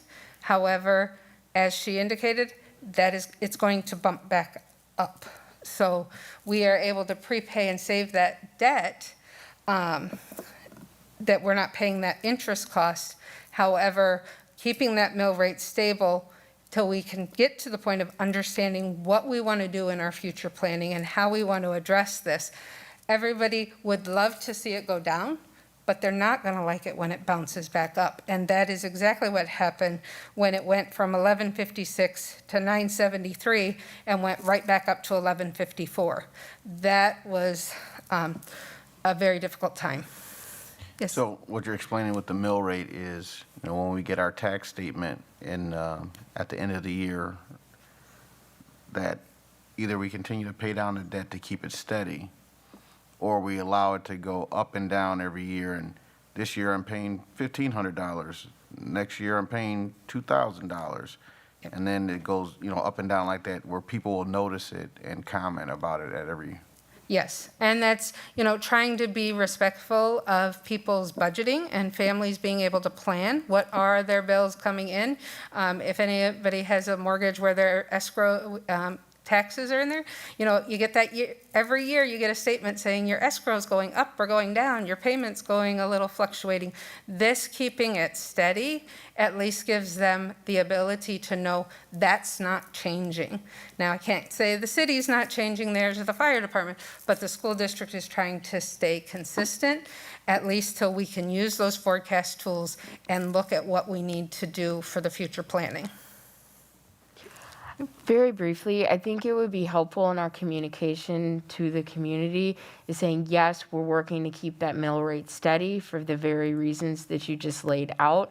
And this is what that means in savings to the district. To have those two things go hand in hand, I think would be helpful. Absolutely. Thank you. I will make sure that that's incorporated when we do the final. And then the other part, you just made that a minute ago, when you talked about how we were a district of about 7,000, and now we are a district of about 6,000, and we have not made many changes like some districts are right-sizing or making adjustments there because you said our operating costs are still what they are. And you mentioned the speaking to priorities. So as Board Member Levy just said, like if that was our priority, that we all agreed, voted, consensus, and directed the administration that that's a priority, then that would happen, because you would have a clear directive from us that this is priority number 1, priority number 2, priority number 3. So at some point, you're going to ask us to give you priorities. Yes. Yep. And that is part of the ask tonight is what do you want identified as the priorities in this year's budget? Because, this is where our reality is right now. And then you'll build those priorities into the Baird model as assumptions to forecast for us, Yep. show us the forecast. And yes, right, and that's, if you recall, I don't remember if it was in my prior meeting where I gave the update, the semi-annual update. That budget forecast, Dr. Keyser and I have had a lot of conversations about it. We plan on bringing these preliminaries and these projections, which will be very rough and very new, to you guys starting in January.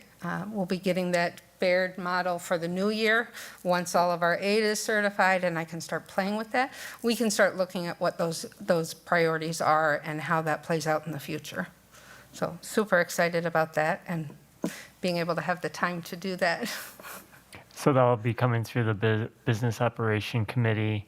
And again, by the board being able to articulate where the priorities, then we're able to, as an administration, bring forward in those projections, like, here's where, if we want to make those priorities a reality, here's how we can do it using all of the tools within our capabilities with the community and with internal district operations. So that will help significantly. Yes. So with this mill rate analysis, what we are still looking at considerations is I did want to ensure the board that I was tasked to talk about longevity. There is not a financial dollar amount of longevity addressed in here. I do have meetings with BEA for, I believe it's the 18th, that we're going to talk about. We did discuss, and they were agreeable to some additional time, like paid time off, so giving additional personal days or something as longevity. In the last conversation I had with them, they don't necessarily feel that that is quite enough. They want to have some more conversations. So we are still working through that process. But as you can imagine, where we're looking at our budget at this point, I'm very leery to adding more actual dollars that come out of the pocket right now. So I was looking for alternatives to longevity that would have a financial impact, but it's further down the road so that we can plan for it. And it's in the sense of they would be able to keep that accrued leave, and at time of retirement, if they didn't use it, we would be paying it out as their accrued time that we've paid for our employees now, or the cost of a sub right now if they were having to use those times. So trying to look at that, I wanted to make sure that everyone knew we were still working on that and having the conversations. Alternative budget models, I have done some looking at, okay, if we change some of these assumptions, what would that have? So if we, reduce percentages of increase from 2% down, if we froze salaries, as I said, again, the board, with the compensation model, teachers have already received their increase, and there isn't any additional increase built into the budget for them. They traditionally just get their $12.50, and that has already occurred. So they have seen their increase for this year. And then just doing that forecasting, starting to look at those priorities and being able to see what's going to transpire down the road. I think that is going to be a significant benefit in being able to get ahead of this, so we're not sitting here on October 5th saying, guess what, this is where we're at. That's all I can say right there on that. So I guess at this point I would have any questions or comments that I haven't touched on that you'd like to hear about? So I'm just going to go around and give everyone an opportunity to ask a question or make a comment. Board Member Schneider, did you have anything? Just a comment that the presentation was very good and looking at all of the numbers as we look forward. I like looking at the worst case scenario. At least we know that's the worst, and that we can only do better from there. So I appreciate your hard work in the past and in the future to work on the budget. Thank you. Thank you. Thank you very much, Board Member Schneider. Vice President Levy? Just as you listed, like longevity, what other issues out there might become priorities that, as board members, we might have to rank to say 1, 2, 3, these are the priorities that we want you to pursue in this budget? Okay. Well, we have the compensation and classification study happening right now. So once we get the results of those in December, we are going to have to obviously be looking at prioritization of those recommendations. Of like equalization or creating the total compensation system based off of the results of the study that meet the needs of all employee groups. Yes, yeah. So they were actually here last week and conducted their focus groups with all our employee groups. So they are moving right along with that and hoping to hit that goal. But it will be addressing each group and how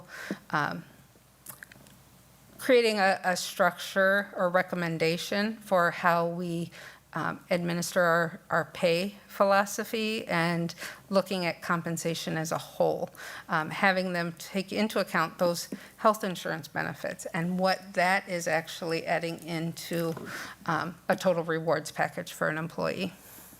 So that is one of the big ones. We also are going to have to start prioritizing our staffing levels. You know, as I said, you know, we're staffed for what we've had as high enrollment, and we may have repurposed. They're probably not in the same positions that they were previously, but they are still with the district. We've not cut staff. So, you know, we have moved people to intervention positions. We have put in additional supports, but maintaining low class sizes. We've got to decide as a board and as administration where your goals are to what do we want to do with staffing? Are we going to address staffing, or are we happy where it is? If that is our priority, then that's what we prioritize and build everything around that. We have some significant building issues, facility needs.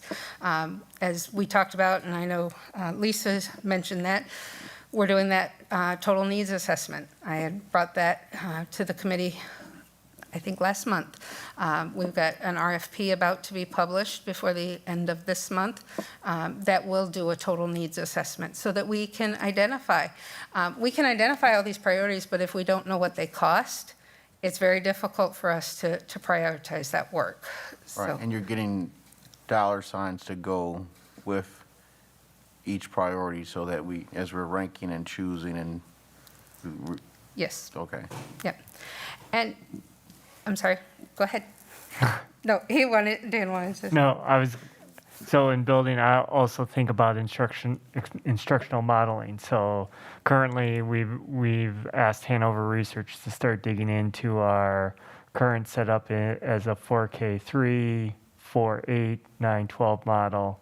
So there's also things as far as instructional modeling and talking about community schools that will have a budgetary impact with that. So when we start to think about all these options, we also think about as to build off of the building and facilities. I mean, when you take facilities needs and instructional together, that creates a whole new dynamic as well. So those two individually and then those two combined add another dimension to the budgetary model. And again, I know I can't stress this enough, that approving a deficit budget doesn't mean that's where we're going to end. I'm not going to tell you that I can just make up $7 million and we're not going to have a deficit, but it doesn't mean that we're going to have a $7 million deficit. And there are unique opportunities that could offset some of that cost. There's other fundings available that we'll be looking at project-wise, but this is what we need to be looking at as our reality. I am very uncomfortable continuing to use special one-time dollars to cover our deficit because that has made the impact of our budgets not as clear as it should have been in the last prior years. Thank you very much. Board Member Levy. Oh, I'm so sorry, Vice President Levy, go ahead. So kind of with those 4 or 5 things that you listed that might need to become priorities that would have to get ranked in addition to if the board said, hey, we want to do X, Y, and Z, that would just get added to the list, and we still need to choose where to drive the budget to achieve the goals that we're going to set. Yeah. Okay. Yeah. And those are just the priorities that I can think of off the top of my head right now that I think are pressing. Great questions and comments so far. Thank you. Board Member Levy? I'm good. Thank you so much for this presentation. I'm excited that we're going to be using the modeling forecast. Okay, I do have a question. So when we give you priorities and you put it into the magical modeling machine, how long will, at ballpark, I won't hold it to you, how long before we get, okay, that thing you asked for, these are the implications. Like, you asked for something, but this is what that means. With the forecast model, you can build out multiple scenarios. So when you give me one, I can say, okay, these are the parameters we've already identified. These are not changing. These are concrete. Now, they want to talk about, okay, we want to add longevity, which will cost this. Then I can, it's a matter of putting it in, and like it said, it does that nice calculation. I would have to figure out the percentages that will increase over time. So when you start looking at, like, construction costs. I do that just because, I'm operations. Those are the things that make sense to me right now. But construction costs, all of that is going up 5% every year. So when we're using this forecast model, we have to look at the projects that we're doing today are going to cost 5% more next year and 5% over that the next year. So building out those percentages. So long answer to your very easy question. It is very easy to be able to do that, and I don't think that it would be an excessive amount of time. It's going to be contingent on what the ask is, on how much I have to build it out. But it will do the calculations based on percentages or dollar amounts for me. Perfect. And then final question, do you envision that being a regular tool that we use as administration and board? Because what I would like for us to get to is by the time we get to the fall and it's time to look at that budget and approve it, there are no surprises. Like, we've ran these models, these are the things you prioritize, this is what they would look like, and this is that on paper. Yes, I expect that this will become something that you are used to me or Ms. LaPointe presenting to you and updates to the board. The model is not something that I can just give you guys to start playing with, but we would be bringing any type of scenario. Sorry, Vice President Levy's just shaking his head. I do have people that do want to do that, and I will say our superintendent is one of the few that he gets in there and messes with it, and I'm like, who's messing with my model?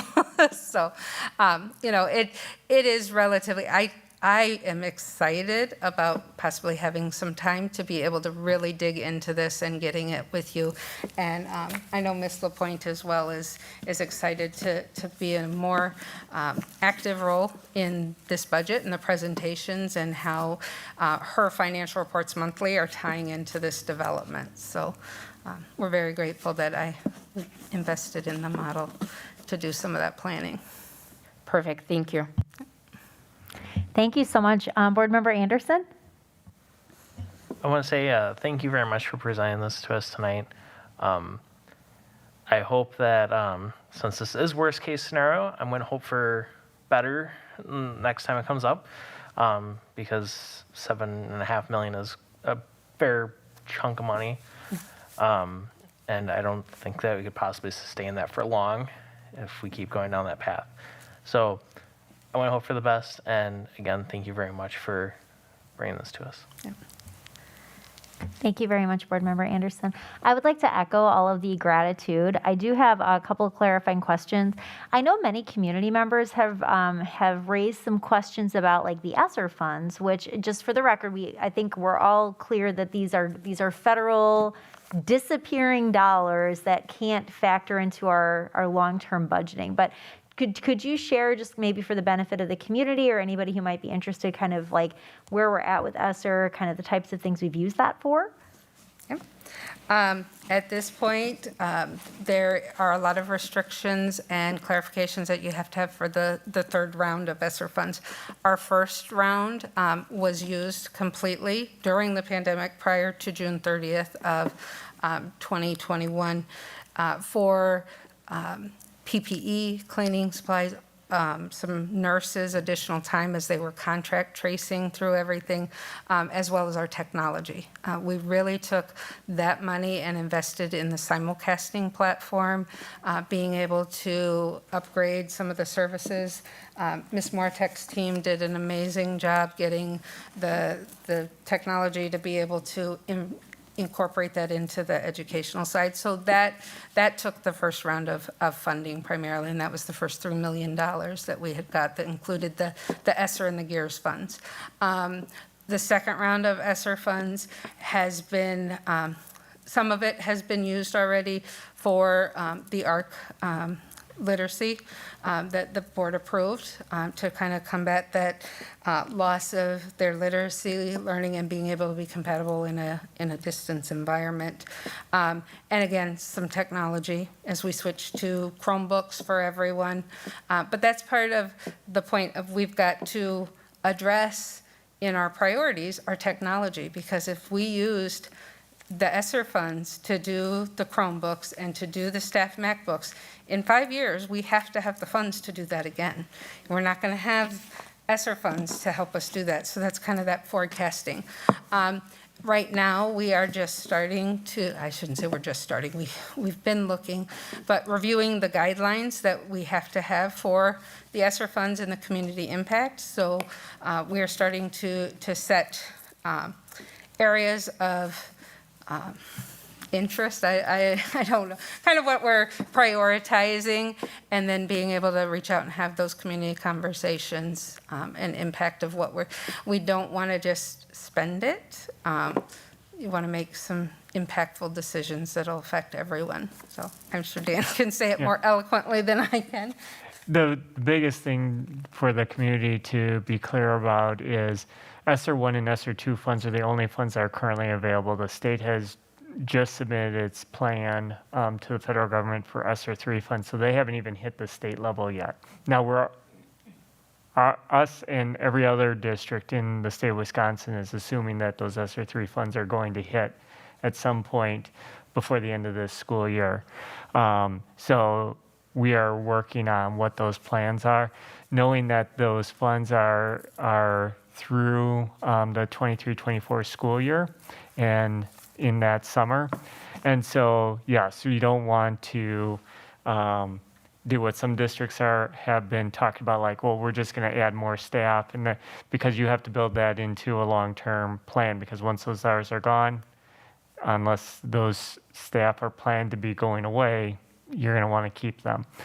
So we want to stretch those hours as far as possible. We want to have the greatest lever, and we want to make sure that we are working with our schools and our community partners to make sure that those dollars are going directly where we need them most.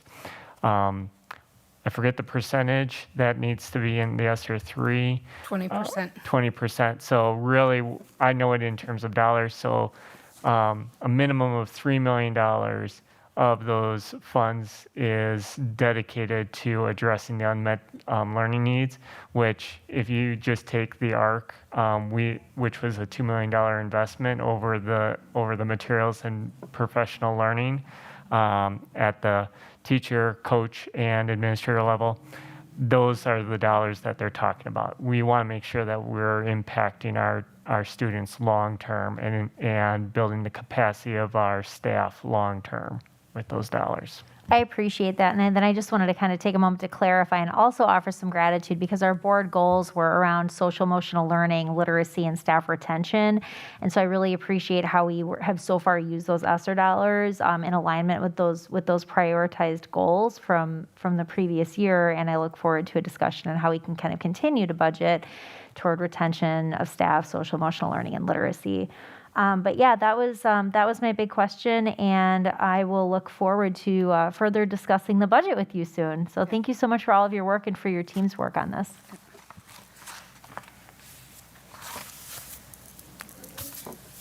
All right, fantastic.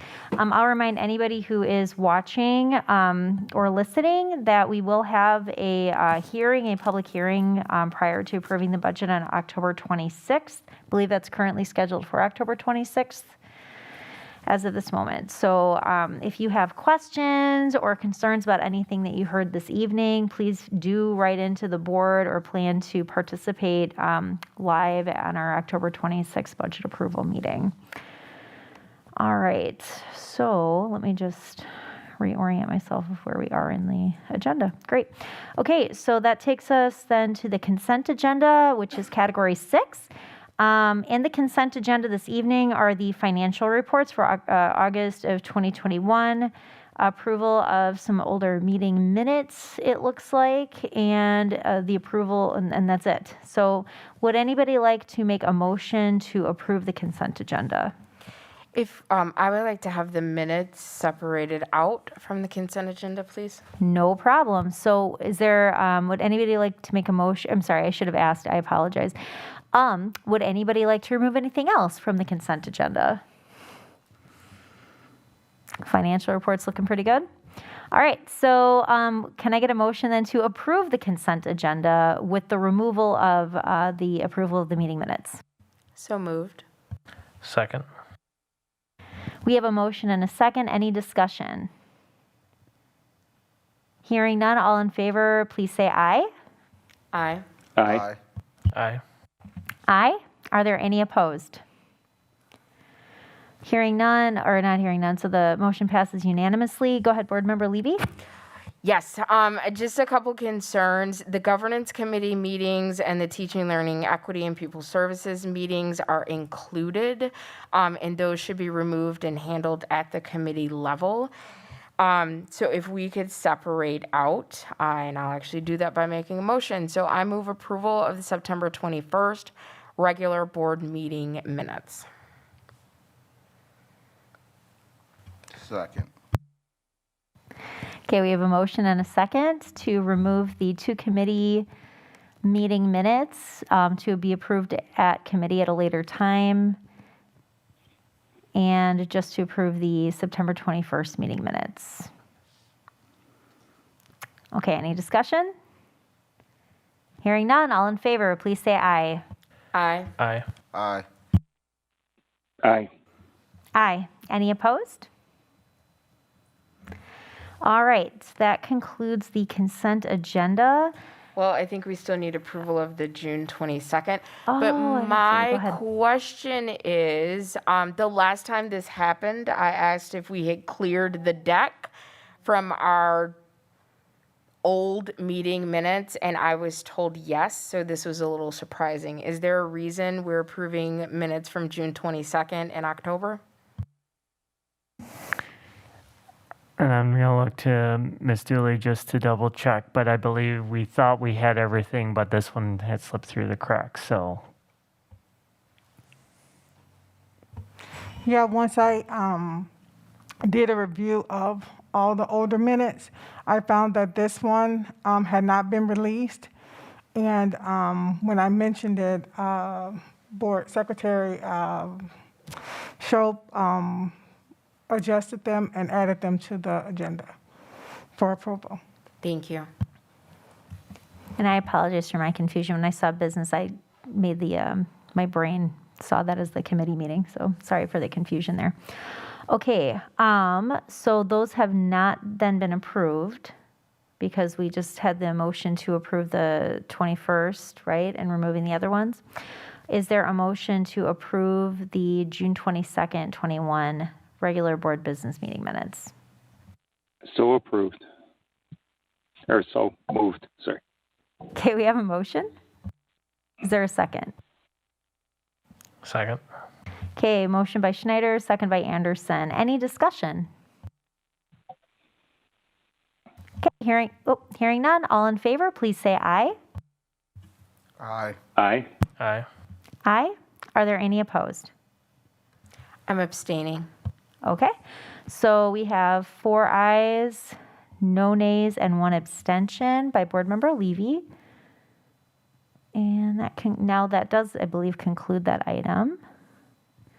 So that wraps up the consent agenda. So I know we didn't make this adjustment when we approved the agenda. Board Member Anderson has been kind enough to remind us to do this in the past. But if it's okay with the board, I'd like to just announce our future board meeting dates before we go into closed session so we can adjourn from closed and not hold up any other public information. Is that all right with everybody? I didn't see. Board Member Schneider, you good? Okay. Yes. All right. So jumping down to item 8A. The Policy Committee meets tomorrow, Wednesday, October 6th at 5 p.m. Teaching, Learning, Equity, and Pupil Services Committee will meet Tuesday, October 19th at 5:30 p.m. The Human Resources Committee will then meet Tuesday, October 19th at 6:30 p.m. Our regular board business meeting will be held Tuesday, October 19th at 7 p.m. Our annual budget hearing, which we've heard quite a bit about today, will occur on Tuesday, October 26th at 5:30 p.m. So again, anybody wishing to participate in that budget public hearing, please note that date and time, October 26th, 5:30 p.m. Business Operations and Finance Committee then meets Tuesday, November 2nd at 5:30 p.m. Human Resources Committee will meet Tuesday, November 2nd at 6:30 p.m., followed by our regular board business meeting Tuesday, November 2nd at 7 p.m. Does anybody else have any discussion or future? Go ahead. Just a heads up, the policy meeting for November is going to be moved from November 3rd to November 17th. Thank you for that. And I'll just repeat that. So again, in the month of November, our policy committee will be then November 17th at 5:30 p.m., which is not noted on board docs, but has now been announced, and we'll post it on the next one. Any other announcements about future meetings or anything? Good. Okay, then at this time, jumping back to item 7 for executive session, I would accept a motion to convene into executive session.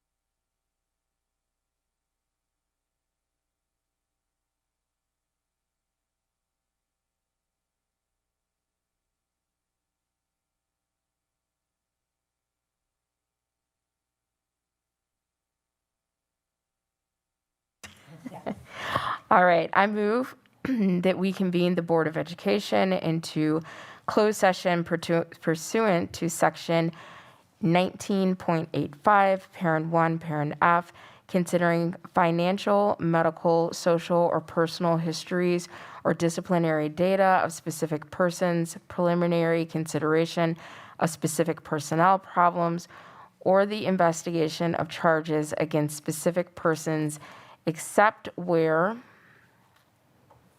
Parent B applies, which, if discussed in public, would be likely to have a substantial adverse effect upon the reputation of any person referred to in such histories or data, or involved in such problems, investigations of the board to conduct the Section 19.85, Parent L, Parent 1, Parent G, conferring with legal counsel for the governmental body who is rendering oral or written advice, conferring strategy to be adopted by the body with respect to litigation in which it is likely to become involved. Is there a second? Second. All right. Very nicely read motion and a second. Any discussion? All right, Ms. Dooley, could we please have a roll call? Yes. Sean Levy, Aye. Amy Levy, Aye. Megan Miller, Aye. Spencer Anderson, Aye. Greg Snyder. Aye. All right, thank you. So this is now has closed all of our open meeting business, and we will now convene into executive session. Thank you very much, and have a great night.